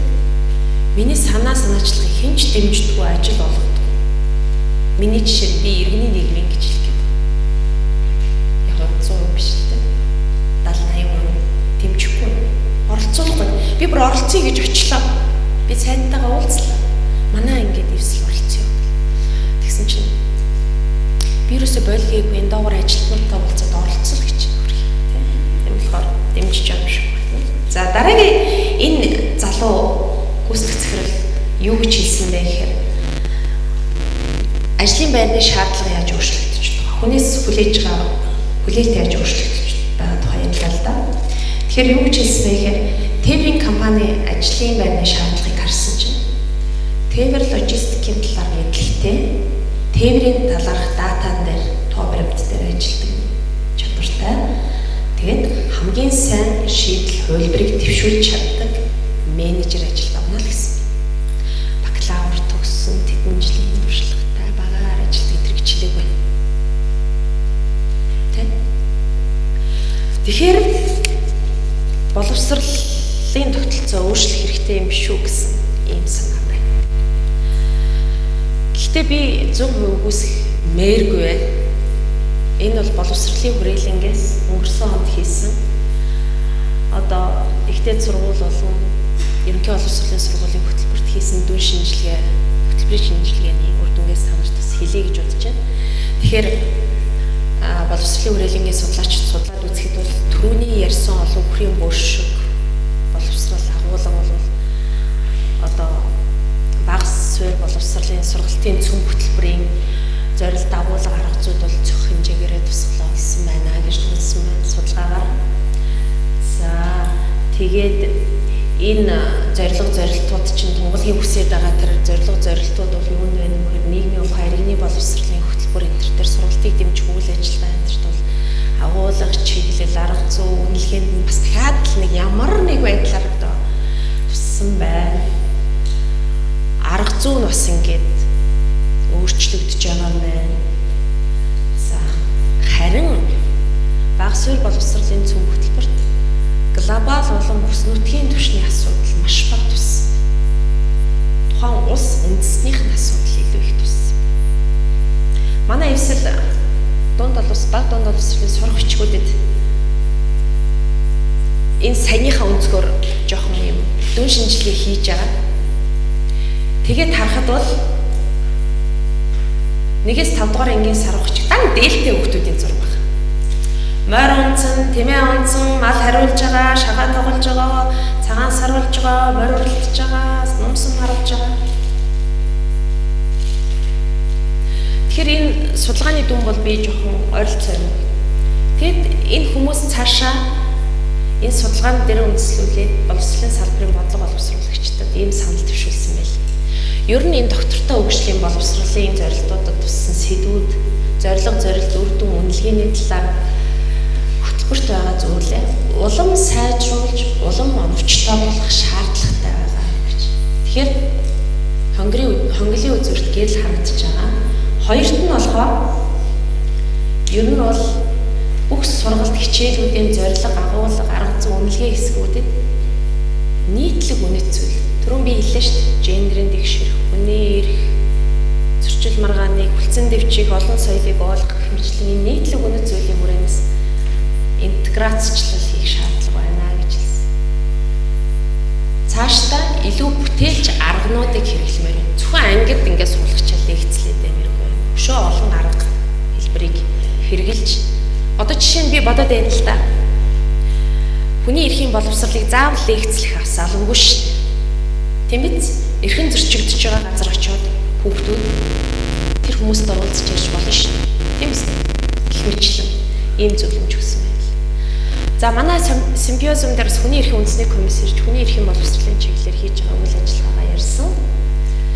Тэгээ хүний эрхийн комиссийн одоо бүрэн эрхийн асуудал дотор бол энэ яг хүний эрхийн боловсролын асуудал явдаг юм байна. Тэгээд нэлээдгүй хэдэн ажлуудыг хийсэн байна. Жишээ нь ЮНЕСКОгийн дэмжлэгтэйгээр бол хүний эрхийн одоо ихтэй сургууль тэр дундаа эрх зүйн боловсрол олгож байгаа сургуулийн хүний эрхийн хичээлийн агуулга хөтөлбөрийг боловсруулж сайжруулж явсан байна. Тайлангаас нь харж болох нь байна. Ерөнхий боловсролын сургуульд орж байгаа хүний эрх хичээлийн чанар өгнөгөө сургалтын агуулга тэрэнд нь үнэлт өгсөн байна. Хүний эрх хичээлийг судлах загвар хөтөлбөр боловсруулж байсан байна. За тэгээ жил тутам Монгол Улсын их хурл дөрвөн барьдаг хүний эрх хэрэгчлөөний тухай хэл дотроо бол хүний эрхийн боловсролын талаар 2 удаа үнэлгээ судалгаа хийж зөвлөмжөө хөрвүүлж ирсэн байна. Мөн хөгжлийн одоо боловсролын нөгөө эрх тэгш байдлын тухай гэсэн хөгжлийн бэрхшээлтэй үндэсний цөм, хэлний цөм, хөдөлмөр эрхлэгч хүүхдүүдийг сурч боловсрохын чиглэлээр судалгаа хийж зөвлөмж гаргаж холбогдох байгууллагууд нь хандаж арга хэмжээ авахулж ирсэн байна. Тэгэхээр яг хүний эрхийн боловсролын чиглэлээр ажилладаг бол одоо манай хүний эрхийн үндэсний комисс бол одоо 2020 он хүртэлх стратегийн зорилго дотроо бол бүх нийтэд хүний эрхийн боловсрол олох үндэсний тогтолцоог улам бэхжүүлэхээр одоо тусгацсан байгаа юм. Туйлын сайшаалтай тэр нь бол ингээд та нар өөрснөө вебсайт руу ороод үзэн үз. Ер нь бол хүний эрхийн соёлыг төлөвшүүлнэ гэдэг бол маш том зорилт энэ чиглэлд юм хийхнэ гэж харж байна. Гендер үндэсний хороо ярьж мэдээлэл хийсэн. Тэгэхээр гендерийн дэвш байдлыг хангах үндэсний хөтөлбөр гэж боловсруулж байгаа юм билээ. Зорилт 3 дотор нь бүх нийтийн гендерийн боловсролын тухай асуудал тусгагдсан байна. Гендерийн хэвшмэл ойлголтыг Монголын нийгэмд устгах нь арилгана гэсэн байна. Боловсролын яамн дээр бол бүр гендерийн аудит хийн бодлого бүх одоо чиглэлээр нь аудит хийн салбартаа гендерийн тэгш байдлыг хангах стратегийг боловсруулахад туслана. Боловсролын салбарын мэрэгчлэтнүүдийг гендерийн мэдрэмжтэй болгох сургана гэсэн юм том зорилтууд ярьж байна. За энд харж байгаа бүр ингээд тусдаа үйл ажиллагааны төлөвлөгөөтэй та нар өөрсдөө ороод үзсэн биз? За би ганцхан иргэний боловсрол түгээд одоо энэ чиглэлээр хамгийн олон жил ажиллаж байгаа 92 онд байгуулсан төрийн бас байгууллагын илтгэлээс асуулаа. Өөрөөр хэлбэл арчсан нийгмийн мэдлэгтэй чадвартай идэвхтэй одоо иргэн төлөвшүүлэх үйл ажиллагааг явуулж ирлээ. Тэр нь маш олон чиглэлээр экологийн боловсрол, иргэний нийгмийг төлөвшүүлэх, орон нутгийг хөгжүүлэх, ЕБС-ийн дотоод ардчлалыг хөгжүүлэх, иргэний боловсролын агуулга, сурвалжийг бичих гэх мэтлэн ийм олон гарын авдлага гарах хэмжээнүүд хийсэн байдаг юм байна. Тэгэхээр би энэ бүхнийг яах гэж харуулж байгаа гэхээр би нэг хув хоосон юм шиг Монголд юу ч байхгүй байгаа юм шиг ярих утга. Хонглын үзүүрт гэрлээ. Манай нийгмийг хувьсган өөрчлөх суурь үндэс байна. Хамтран ажиллах нөхдүүд байна. Хувь нэмрээ оруулах байгууллагууд байна гэж харж байна. Энд боловсролын салбарт анхаарал зүтгэх угаасаа боломжгүй. Тэгэхээр хамтрах иргэний нийгмийн байгууллагууд, төрийн байгууллагууд байна. Тэгэхээр бид нар хамтдаа хийх ёстой асуудлууд байна. За яг боловсролын салбар дээр илүү одоо цаг явуулж байна гэвч. За ойлгосон. За тэгэхээр боловсрол гэдэг чинь заримдаа загасчны морьсгүй шүү дээ. Дандаа боловсролтой, эрдэмтэй, мэдлэгтэй, академич, судлаач байдаг мөртлөө боловсролынхаа үзэл онолоо боловсруулахдаа жоохон тааруулхан гэж би жоохон шүүмжилттэй ханддаг хүн байгаа. А дэлхий бол тийм биш. Үе дэлхийн шилдэг ухаантнуудыг цуглуулж хагаад боловсролыг хаашин чиглүүлэх нь зүйтэй вэ? Өнөөдрийн боловсрол юугаараа нийгэмтэй хөлнийцэхгүй болоод эхэлвэ гэдгийг судлуулаад тайлан бичүүлдэг. Одоо боловсролын салбарт ажиллаж байгаа хүн бол энэ гурван тайланг уншихгүй бол ерөөсөө явахгүй. Эхний тайлан бол ер нь бол уламжлалт тогтолцоог шүүмжилсэн. Анги танхимд явдаг албан бус тогтолцоо ч болохон болоод эхэлсэн байна. Өнөөгийн нийгмийн шаардлагыг хангахаа болоод эхэллээ гэдгийг ярьж бичсэн тайлан байна. Тэгээд суралцдаг нийгмийн тухай суралцдаг байгууллагын тухай, тэгээ насан туршийн боловсролын тухай үзэл санаа бол анхын тайланд гарч ирсэн. Боловсролыг тэр чиглэлээр хөгжүүлье гэсэн үзэл санаа гарч ирсэн. 96 оны Делорийн тайлан гэж их гоё нэртэй суралцах эрдэнсийг нээхин чөлөөнийг эрдэнэс мэртэнстэй аюу гоё нэртэй. Бид нар бол Делорийн тайлан гэж ярьсаар сурч иж. Тэгэхээр энд боловсролын 4 багны тухай ярьсан. Өнөөдрийг хүртэлх боловсрол ганцхан хөл дээрээ догонцоод байна. 4 хөлтэй болж иж өнөөгийн нийгмийн шаардлага эрэлт хэрэгцээнд нийцэж явах гэж байна. Хүнд хэрэгтэй байх гэдэг байна гэдэг ярьсан. Хүн юунд суралцах ёстой вэ гэхээр танин мэдхэд суралцах ёстой. Хийж чаддаг, ур чадвартай болоход суралцах ёстой. Бусдаа хамтран амьдрахад суралцах ёстой. Өөрөө хүний ёсоо өөрийнхөө хүснээр оршин байх, эрхээ зөрчүүлэхгүйгээр, эрхэм чанараа мэдрээд ялгуурлан гадуурхагдахгүйгээр амьдрахад суралцах ёстой гэсэн 4 чухал үзэл бодлыг гаргаж ирсэн. Одоо саяхан 16 онд бол энэ Амина Морган тэргүүтэй хүмүүсийн бичсэн Rethinking Education боловсролоо дахин эргэцүүлэх үү гэж манайхан албан ёсоор манай иргэний нийгэм өөрсдөө орчуулж байгаа. Одоо боловсрол ямар болох хэрэгтэй вэ? Нийгмийн өөрчлөлтөнд боловсрол ямар? Нөгөө нийгмийг хувьсгаж өөрчлөхөд боловсрол ямар үүрэгтэй юм бэ? Одоо тэр насан туршдаа суралцах гэж нэг яриад байна шүү дээ. Тэрийг яаж хийх юм бэ? Яаж газар дээр нь хийх юм бэ гэдэг. Ийм хариу өгсөн юм 3 том тайлан байгаамаа. Тэгэхээр би сүүлийнх нь илүү яриа шүү. Сүүлийнх дээр нь илүү тулгуурлаж ярина. Сүүлийн тайлангийн 4 үзэл санаа юм. Улс орон, нийгэм, дэлхийн нийтээр доктортой хөгжиж гэж байгаа бол боловсролтой анхаар хөрөнгө мөнгөө зарцуул, боловсролоо шинжилж өөрчлөх гэж хэлсэн. Боловсролоо эдийн засгийн нүдээр биш, арга хэрэгсэл гэж харах нүдээр биш, хүмүүнлэгийн үүднээс хүний төлөө, хүний хөгжил, хүнээ бэлдэх, хүнийг хөгжүүлэх гэдэг өнцгөр нь харж боловсролоо зохион байгуулж олгооч гэдэг хэлсэн. Боловсрол бол дундын сайн сайхны. Одоо манай нийгэм бүгдээрнгийнх нь хамаатай. Тэгэхээр магадгүй хувьчлах тухай, тэрнээс ашиг олох тухай, ялгаатай боловсрол олох тухай байж болсохгүй үзэл санаанууд гэдэг хэлсэн байна. За тийм мэдээч нөгөө урган өөрчлөх хүч чадлын тухай хэлсэн байна. Ямар за харъя. Таны эрхийг зөрчдөг байгаасаа гэж хүсэж байна. Гүйц. Тийм. Тэгвэл тийм нийгмийг тэ дахиад нөгөө үзэл санааг тавтаад байгаа. Хүний эрх хэм чанарыг хүндэлдэг, ядуурлыг устгадаг, доктортой байдлыг авчирдаг, бүгдэд сайн сайхан ирээдүг авчирдаг, нэг хэсэгт биш тэгшэрх нийгмийн шударга усыг авчирдаг, соёл нийгмийн ялгаатай байдлыг бие биенийгээ хүндэтгдэг, олон улсын түвшинд эв санааны нэгдэлтэй байдаг, нэг нэгийгээ хүлждэггүй, нэг нэг рүүгээ орж дайн хийдэггүй, нэг нэгнийгээ удаан хатгадаггүй тийм ээ. Тэгээд хүний нийгмийн төлөө, хүндрэлтний төлөө хамтын хариуцлага хүлээдэг ийм нийгэм байя л гэж. За яг байгаль орчны тухай би нэг ганцхан жишээ хэлчихье жоохон уянгаа хэлээ. Яг судлаад үзсэн чинь байгаль орчныг хамгаалах, хайрлах дээр бид нар нэг тогоо хэмнэн, усаа, гамн гэдэг шүү дээ. Энэ баг ямар ч нөлөө баг. Байгаль орчинд хамгийн халтай юм юу вэ?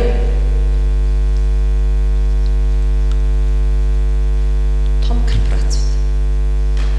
Тэд нар өөрсдөө өөрчлөх ёстой. Бид нар биш. Тэгэхээр бидний тарихыг юугаад угаацсан гэхээр та нар хэмнэн, та нар байгаль орчноо ингээд өөрсдөө өөрчлөгдөхгүй.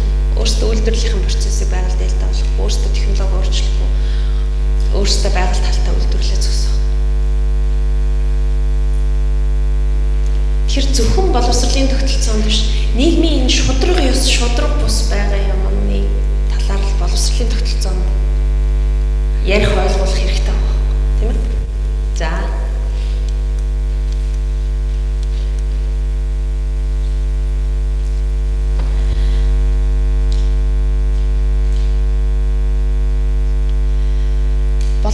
онолчид нөгөө нэг хуучин уламжил боловсрал одоо бид нарын өөрчлөх гээд байгаа боловсралыг бол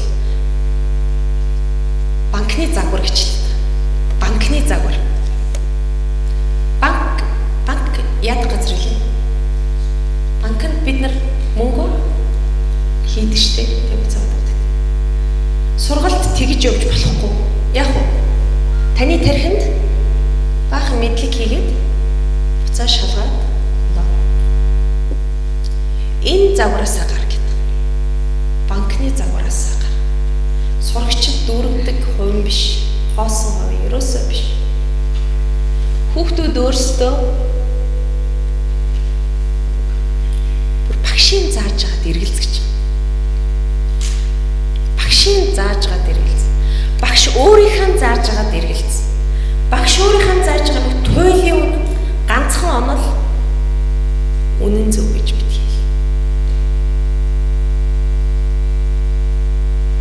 Ийм хувьсган өөрчлөлт боловсролд шаардлагатай гэж хэлээд. Бүр суралцагчид өөрт тогтсон байгаа ихтгэл үнэмшил, өмнө авсан мэдлэг мэдээлэл, өмнө өөрсдөө тогтсон зуршил, бие авч явах байдлаа бүр эргцүүлж бодох боломжийг олох. Тийм боломж олгосон үйл явцыг боловсруулж байгаа, гэгэрүүлж байгаа үйл явц гэж. А нөгөөх нь бол нэг үзэл сурталыг номлох гэж хэлээ гэж. Эрдэмтэд янз янзаар хэлээд байна л да, тийм ээ. Тэгэхээр энийг би хэлээгүй.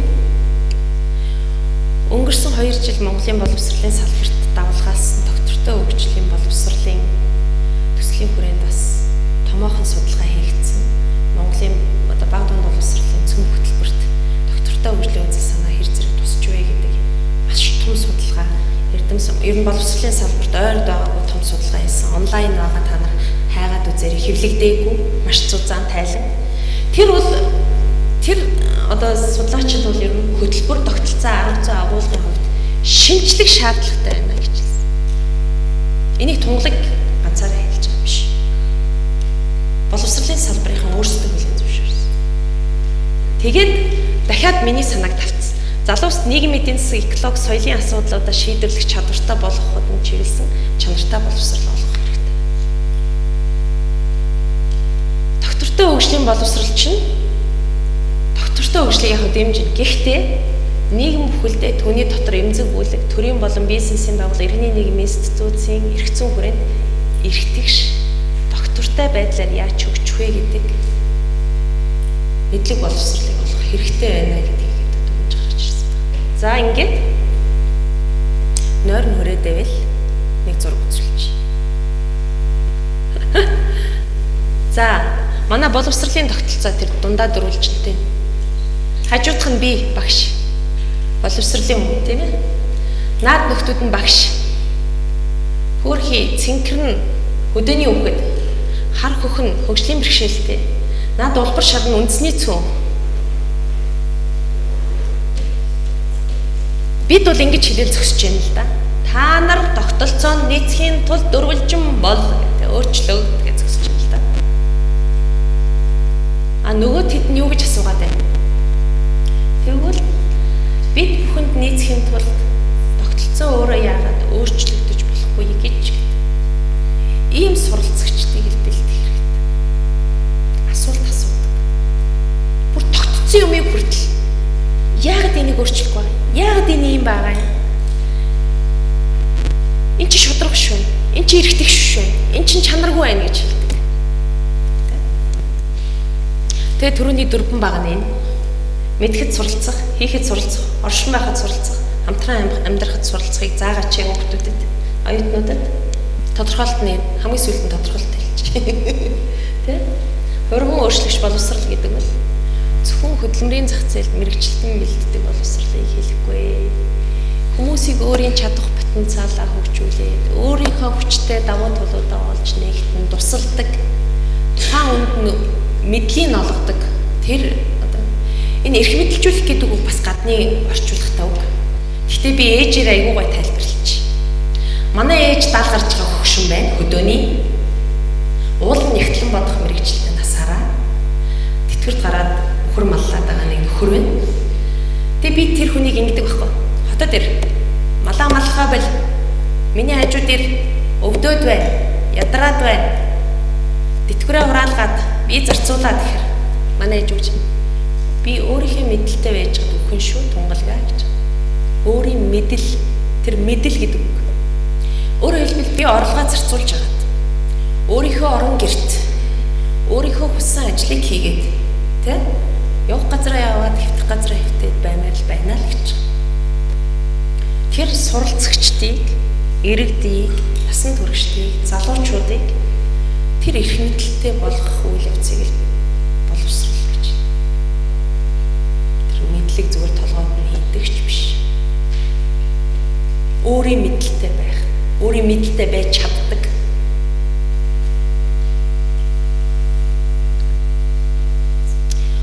Олон үзэл багшийн ганцхан заасан үннийг биш.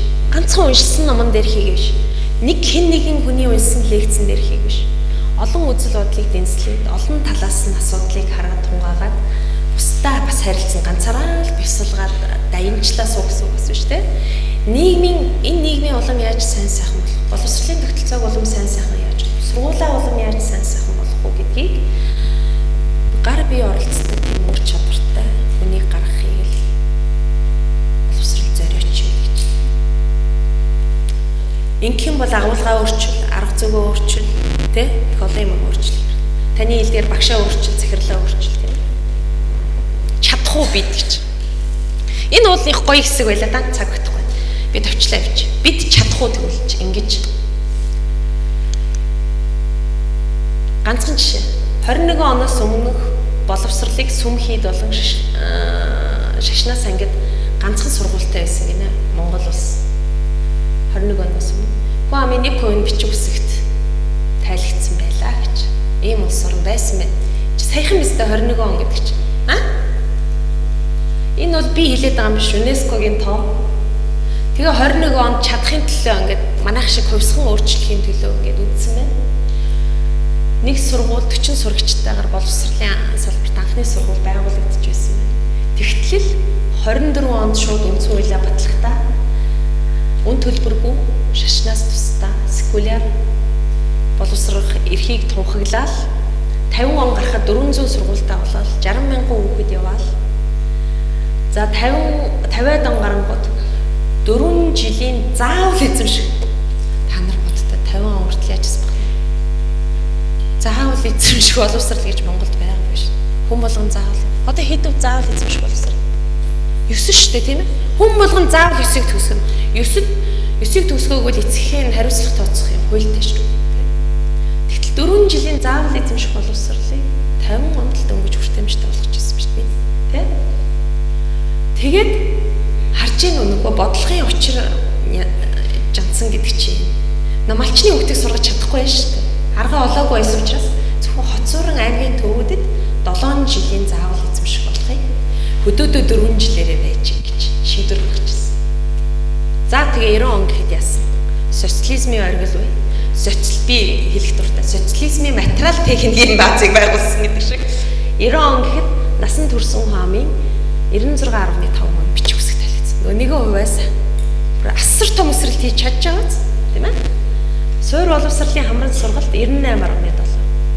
Бүрэн дунд боловсролын хамрын сургалт 40, дээд боловсролт хамралт 16 хүрчихсэн гэх яамны статистик тоо байна.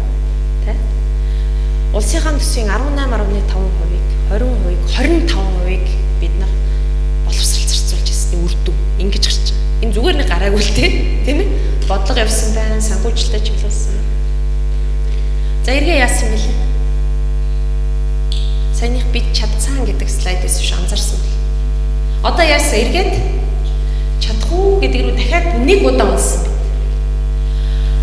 Дахиад хамрын сургуульд унсан, сургууль завсарлалт тасар ихээр нэмэгдсэн, сургуулиуд хаагдсан, багшийг 3000 багшийг ажилласан, 3 жилийнхэн цалингууд халж ийсэн. Бид бол бараг 2000 он хүртэл боловсралт ямар ч хөрөнгө оруулалт байхгүй зарцааж ирсэн. Өөрөөр хэлбэл сургууль цэцэрлэг нэмж барихгүй засвар масвар хийхгүй гэсэн үг шүү дээ.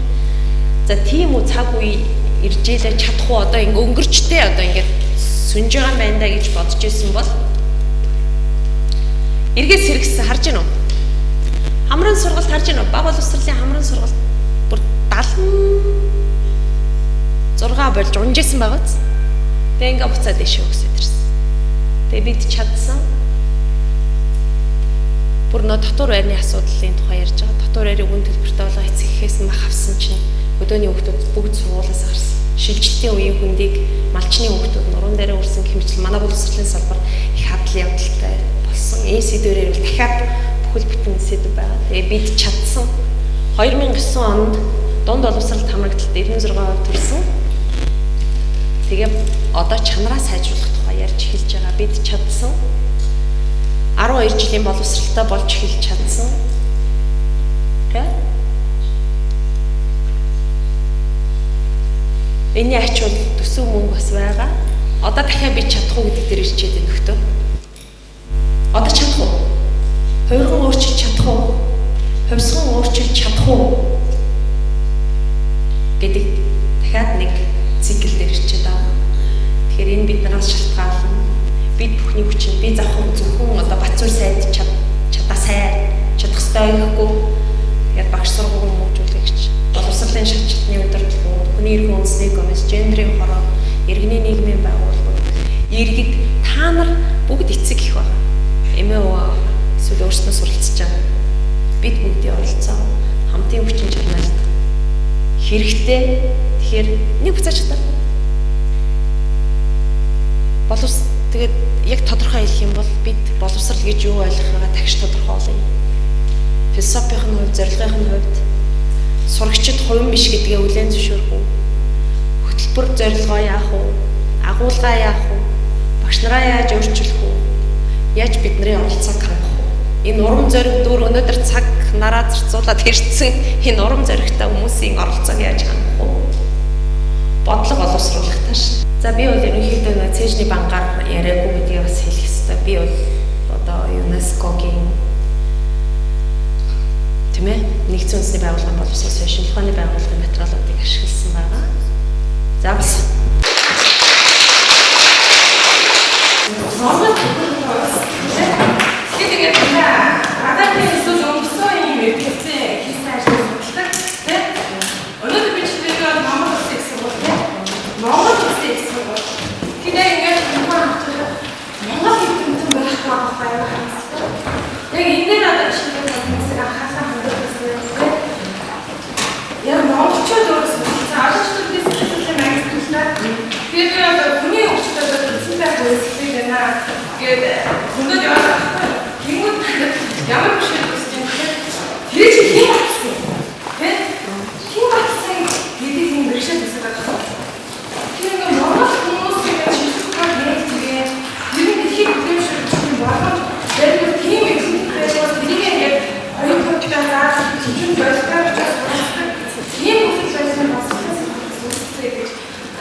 зөвлөдөө мань хүн биеэрээ туулсан байгаа байхгүй юу? Нэгдүгээрт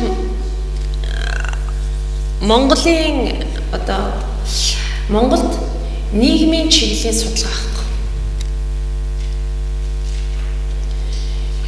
Хүн өөрийгөө судалдаггүй гэдэг шиг нийгмийн чиглэлийн судалгаа. Бидний үнэт зүйл юм, бид хин юм, бидний амин чанар юу юм, Монгол хүн чинь ямар юм те. Монголчуудын өнөөдөр байгуулсан байгаа нийгэм ямар юм, яг ямар үйл явц өрнөд байгаа юм. Яагаад хүмүүс одоо жишээ нь хамгийн сүүлд чи хэрэг сонирхол дандаа бас л дахиад гадаадын үн судалцлаа орол да. Хамгийн сүүлд танилцуулсан судалгаа бол Дэлхийн банкнаас хийсэн сургуулийн өмнөх боловсролын чанар үр дүнд хийсэн судалгаа. Маш сонирхолтой судалгаа. Боловсролыг сонирхож байгаа хүмүүс бол тэр судалгааг уншаарай. Яг Монгол эрдэмтэд оролцсон л да. Тэгтээ голлох эдийн засгийн судалгааг хийсэн хүн Дэлхийн банкны хүн байна. Тэрэн дээр ингээ гаргаад ирсэн байгаа байхгүй. Судлаад үзсэн чинь цэцэрлэгээсээ эхлээд бага наснаас эхлээд хөвгүүд хөгжлийн 6 айгаар октоос дээд боловсрол төгсөлөө хоцорч ийн гэж байгаа. Одоо тэр 6 хөгжлийн ай гэдэг нь тоолох математикийн, хэл ярианы, харилцааны, нийгэм сэтгэл хөдлөлийн, хөдөлгөөний бие махбодын хэмжлийн 6 айгаар ингээд хүүхдийн хөгжлийг судалсан байна. Гэр цэцэрлэгт сурсан хүүхэд, төрийн өмчийн цэцэрлэгт сурсан хүүхэд, хувийн цэцэрлэгт сурсан хүүхдийг ингээд харьцуулаад судалсан чинь хүүгүүд огтоос тэр 6 айгаар хөгжлөөр хоцрогдоод энэ нь дунд боловсралд хадгалагдаад дээд боловсралд хадгалагдаад. Жишээ нь энийг судлах хэрэгтэй. Гэхдээ Монголын хүүгүүд яагаад гэж сонир байгаа зү. Гэх мэтчлэн ингээд нийгмийн чиглэлээр их судалгаанууд манайд байдгүй. Нийгмийн ухааны одоо хөгжил мүү гэж хэлэх таашаа. Одоо би ч одоо тэгвэл одоо жоохон амар юм болох байх. Дараа нь боловсролын салбарт хийж байгаа судалгаанууд бол саяхныг болтол дандаа гадаад хүмүүсийн гадны хүмүүсийн судалгаа байдаг. Яг үнэ. Саяхнаас бас манайх туйлын айтайхан судалгаа хийгээд эхэлсэн байгаа. Одоо энэ гендер судал гэдэг Азийн хөгжлийн магнаас гарч ирсэн сэтгүүл дотор Монгол Улсын боловсролын их сургуулийн багш нар, МУИС-ийн багш нар жишээ нь боловсролын салбарт дах гендерийн асуудлуудыг судалсан байна. Бас маш сонирхолтой зүйлс гарч ирж байгаа байхгүй юу? Бид хинбэ гэдэг тухайн асуудал тийм. Тэгэхээр яг одоо хөрөнгө мөнгө байхгүйтэй холбоотой нөгөө өмнөх боловсролын тогтолцоо чи бид нарыг судлаачаар төгсгөөгүй шүү дээ, тийм үстэй. Яль чатных нь боловсрол судлаачаар төгсгөөгүй юм чи яхаа юмыг асуудаг, гэрэгцүүлдэг, боддог, харьцуулдаг, дүн шинжилгээ хийдэг тэр чадвар бас нэгсэн сургаагүй боловсролын тогтолцоогоор дамжицсан улсууд чинь ингээд судалгаа хөгжил нийгмийн ухааны хөгжлийн судалгаа бол аюу тааруухан байна. Тийм учраас бид нар одоо яг урагшилжил юм, ахичил юм өөрсдөө судалгаа хийж лээ. Би удаа дараа боловсролын яамд очиж алергитдэг.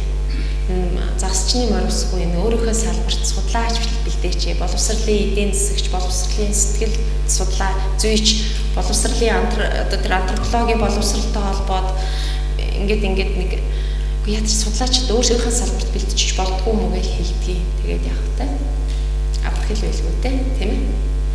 Тийм асуудал бол байгаа шүү. Гита Штайнер Хамси гэж боловсролын харьцуулсан судалгаа хийдэг. Туйлын одоо судалгаа нь бол Монгол хүний хүн уншаад зарим гадны хүний хийсэн судалгааг бид нар уншихаар шал гудлаа санагддаг байхгүй тийм. Тэгээд бид нар уншихаар үнэн санагддаг судалгаа хийдэг хүн бол Гита Штайнер Хамси гэдэг Колумбийн их сургуулийн багшийн коллежийн харьцуулсан боловсролын судлаач профессор юм. Тэр хүн бол Монголын боловсролыг бол ёстой бог танаас нь хэлээд судалсан юм нөхөр байдгийн шүү. Тэр хүний бүтээлүүдийг бас үзэх хэрэгтэй. За өөр асуулт байна.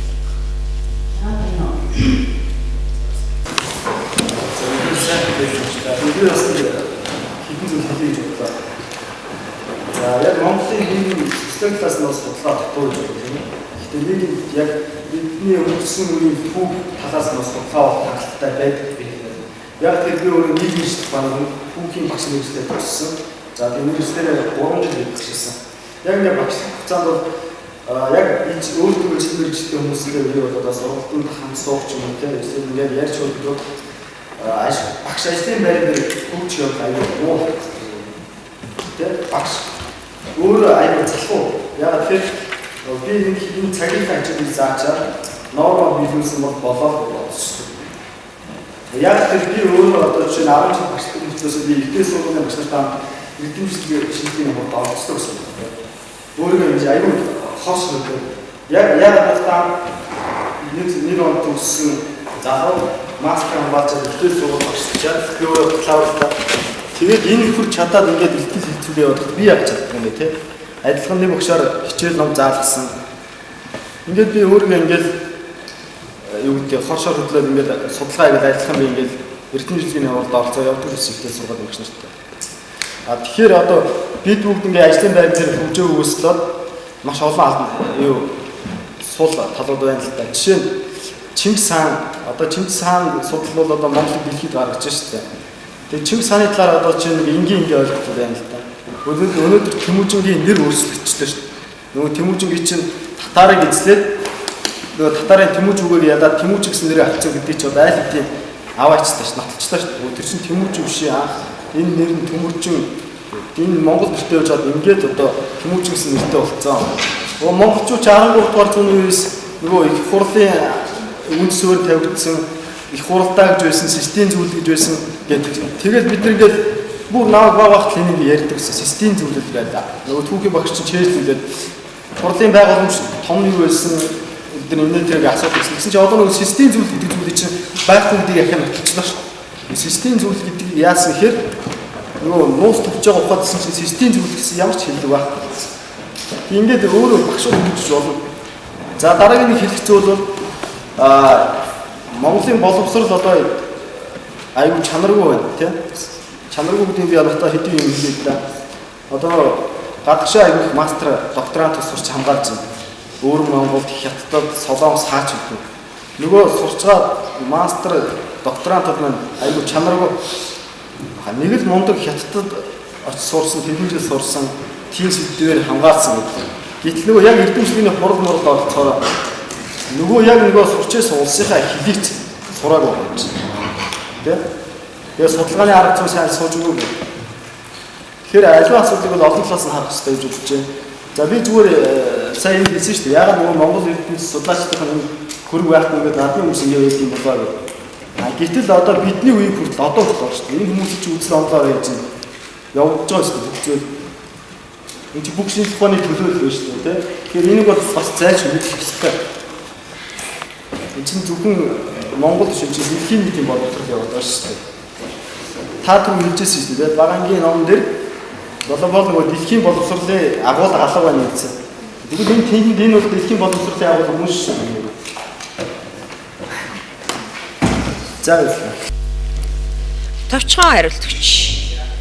Ер нь бол Чингис хаан маань Богд хаан манаас судлаад тах шиг байна л да. Яг социализмын үед юу болчихвоо, Монголын нийгэм юу болчихвоо гэдэг судалгаа байдаг болов уу гэж би боддتي. Тэ? Яг социализм гэж юу байсан юм? Сайн байсан юм уу байсан юм? Тухайд хүн яасан юм? Боловсролын тогтолцоо нь яасан юм? Тэ?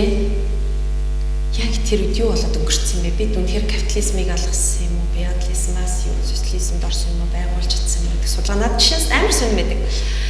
Дараа нь энэ 90 оноос хойш өнөөдөр 2015 хүртэл юу болоод байна гэдэг надад судалгаа бас амар чухал санагддаг.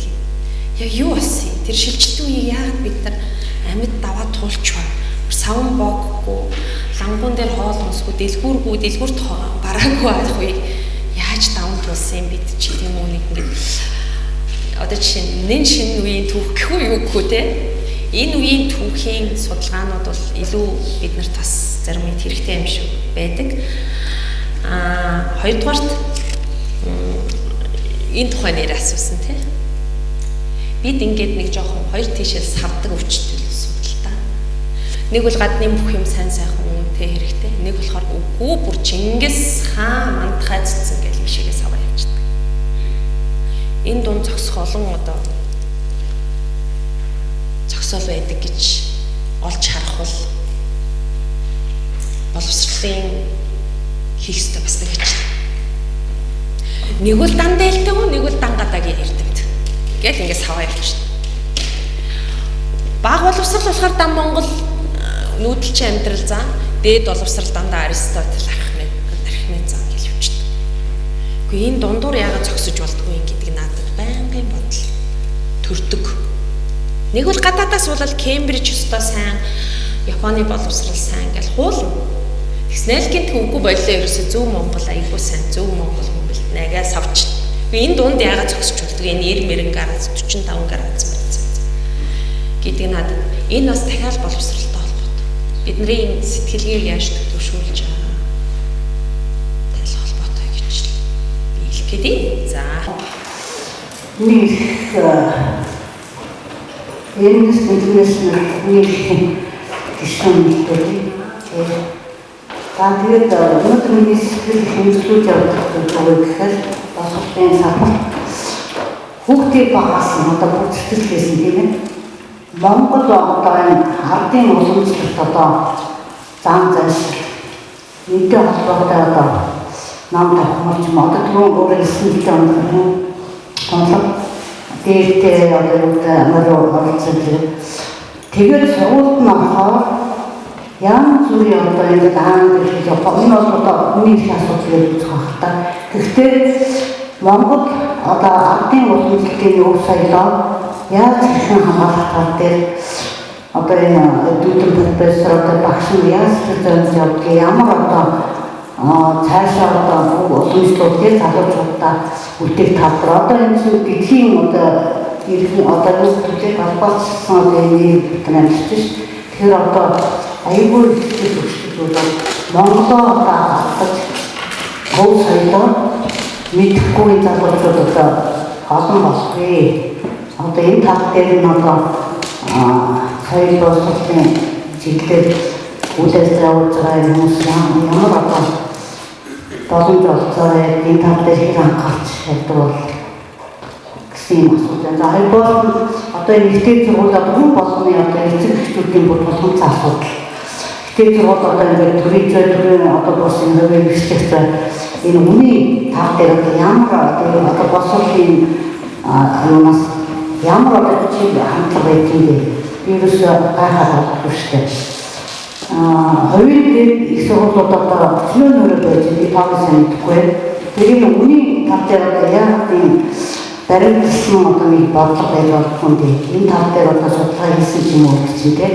Үнийг одоо өсөх хөлөөр юу байх гэдэг нь хэцүү шүү дээ. Энэ амьдрал одоо ингээд өөрөө чиглэлтэй сайд дараа чиглэлээр өсөх хамтлагтай байдаг байхгүй. Ингээд үний өсөлтийг өсөхгүйгээр байх ямар бодлого гэдэг юм тал. Яг ардын уламжил гэж яг юу хэлэх вэ гэх гэвэл маргаантай асуудал та. Тийм ээ? Одоо чи наадмын тухайд би жишээ ярил л да. Наадам уламжил мөн үү? Өнөөдөр хүртэл байж л байгаа шүү. Монгол наадмын тухай мэдгүй юм байна уу? Би уламжлалыг бол ингээд нэг юм өөрчлөгддөг үйл явц. Тийм ээ? Хүний нийгмийн амьдралтай нийцээд хэрэгтэй байгаа, дэвшилттэй байгаа уламжлалууд бол өнөөдөр хүртэл байж л байгаа гэж бодож байна. Сөрөг гэдэг юм уу? Одоо хүний нийгмийн хөгжилтэд хөл нийлэх байсан уламжлалууд нь мартагдаал, хаягдаал явж байгаа гэж би боддог. Тэгэхээр бүр тэр 13 дугаар зуун руу ухаж очиод нэг уламжлал авчирч сэргээх юм тэр бол би тохиромжгүй гэж л гэдэг. Гэхдээ яах вэ? Даяаршиж байгаа нийгэмд улс үндэстний хадгалах, өөрийн өвөрмөц онцлогийг хадгалах гэдэг төрийн бодлого байх ёстой. Тэрэн дотор боловсролын бодлого явах ёстой. Гэхдээ дахиад битгий ингээл нэг зөв Монгол гэж ийшээс аваад нэг Кембриж гэж ийшээ битгээс аваад байгаа чи гэдэг бодлогочлын байна. Та нарт би маш гашуун жишээ. Энэ зөв Монгол гэдэг боловсролын бодлогыг гаргахдаа боловсролын Монголын толгой эрдэмтдийг цуглуулаад зөв Монгол гэж яг ямар шинж чанартай байх вэ гэж 9 шинж тодорхойлуулж ирсэн шүү. Тэгэл тэр шинжний нэг нь бол одоо чинь үрдийн бахархлан Чингис гэсэн шүү. Бүх хүний үрдийн бахархлан Чингис байх юм бол тэр зөв Монгол хүн гинэ. Миний бахархал жишээ манай ээж. Би заавал нэг Чингисээр бахархдаггүй. Тэгэхээр би одоо буруу Монгол болох уу те? Гэвчлэн аюултай байхгүй юу? Өөрөөр хэлбэл өнөөдөр ингэж нэг ямарваа нэг байдлаар хайрцаглах тэгээ уламжлал нэрээр үнэн худлаа нь мэддэхгүй одоо зүйлсийг сэргээж заах юм тэр бол би туйлын аюул. Би чинь овоо дахих дээр эсрэг үзэл бодолтой байдаг. Тухайн үедээ бол байгаль хамгааллын зам үйл байсан. Одоо яаж вэ? Байгалыг бүр бохирдуулдаг, завааруулдаг баг орхих ёстой уламжлал юм биш. Тэр сайхан уул усыг бузралж штеп очоо. Тэгэхээр уламжил зан заншлын тухайд бол энэ маргаантай. Гэхдээ би ганцаараа мэдэх биш. Нийт ардаараа хэлэлцэж байгаад зөв гарцаа олох байлгүй. Ихтэй сургуулийн төлбөр бол одоо гамбай ирэх шөнөг байхад худлаа ирчих үед бурхан минь. Хүний эрхийн баримтчигтэр бол дээд боловсролыг төлбөргүй байх хэрэгтэй гэж байдаг шүү. Заалтна.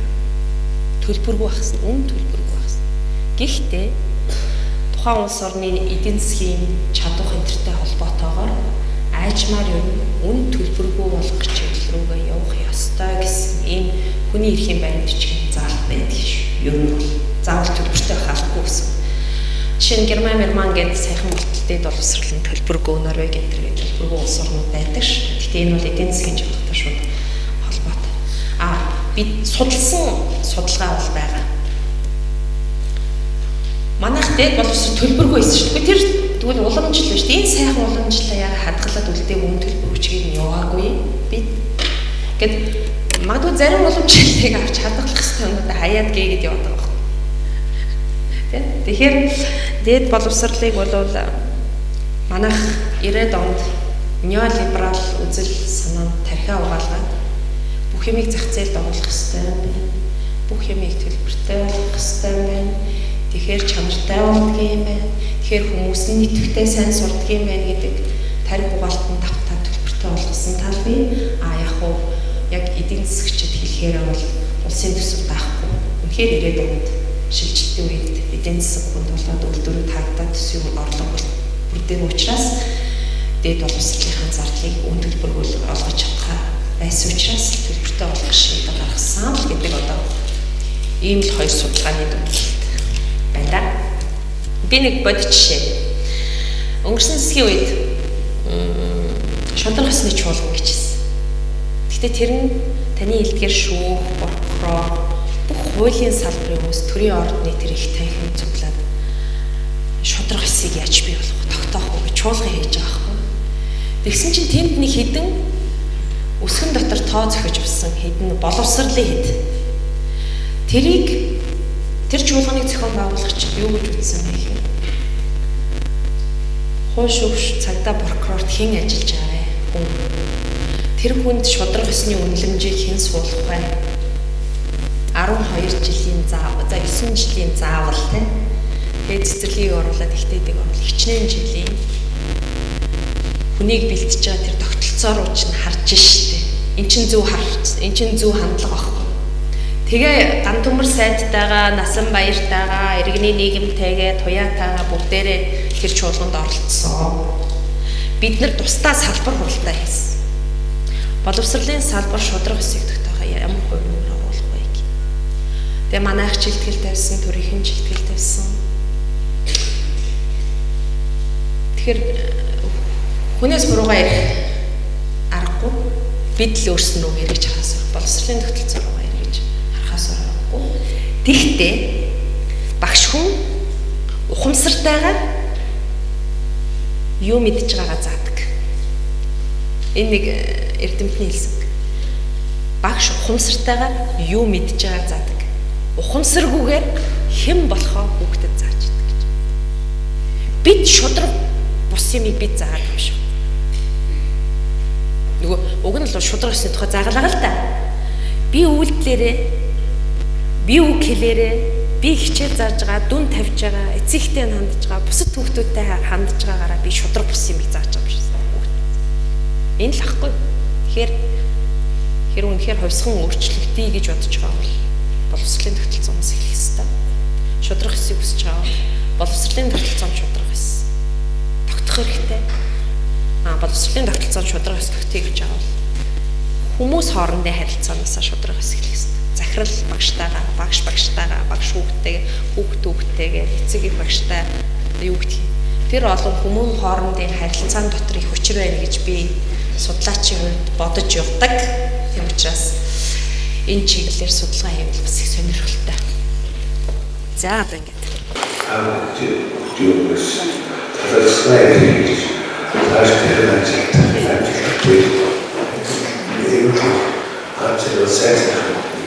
Sure.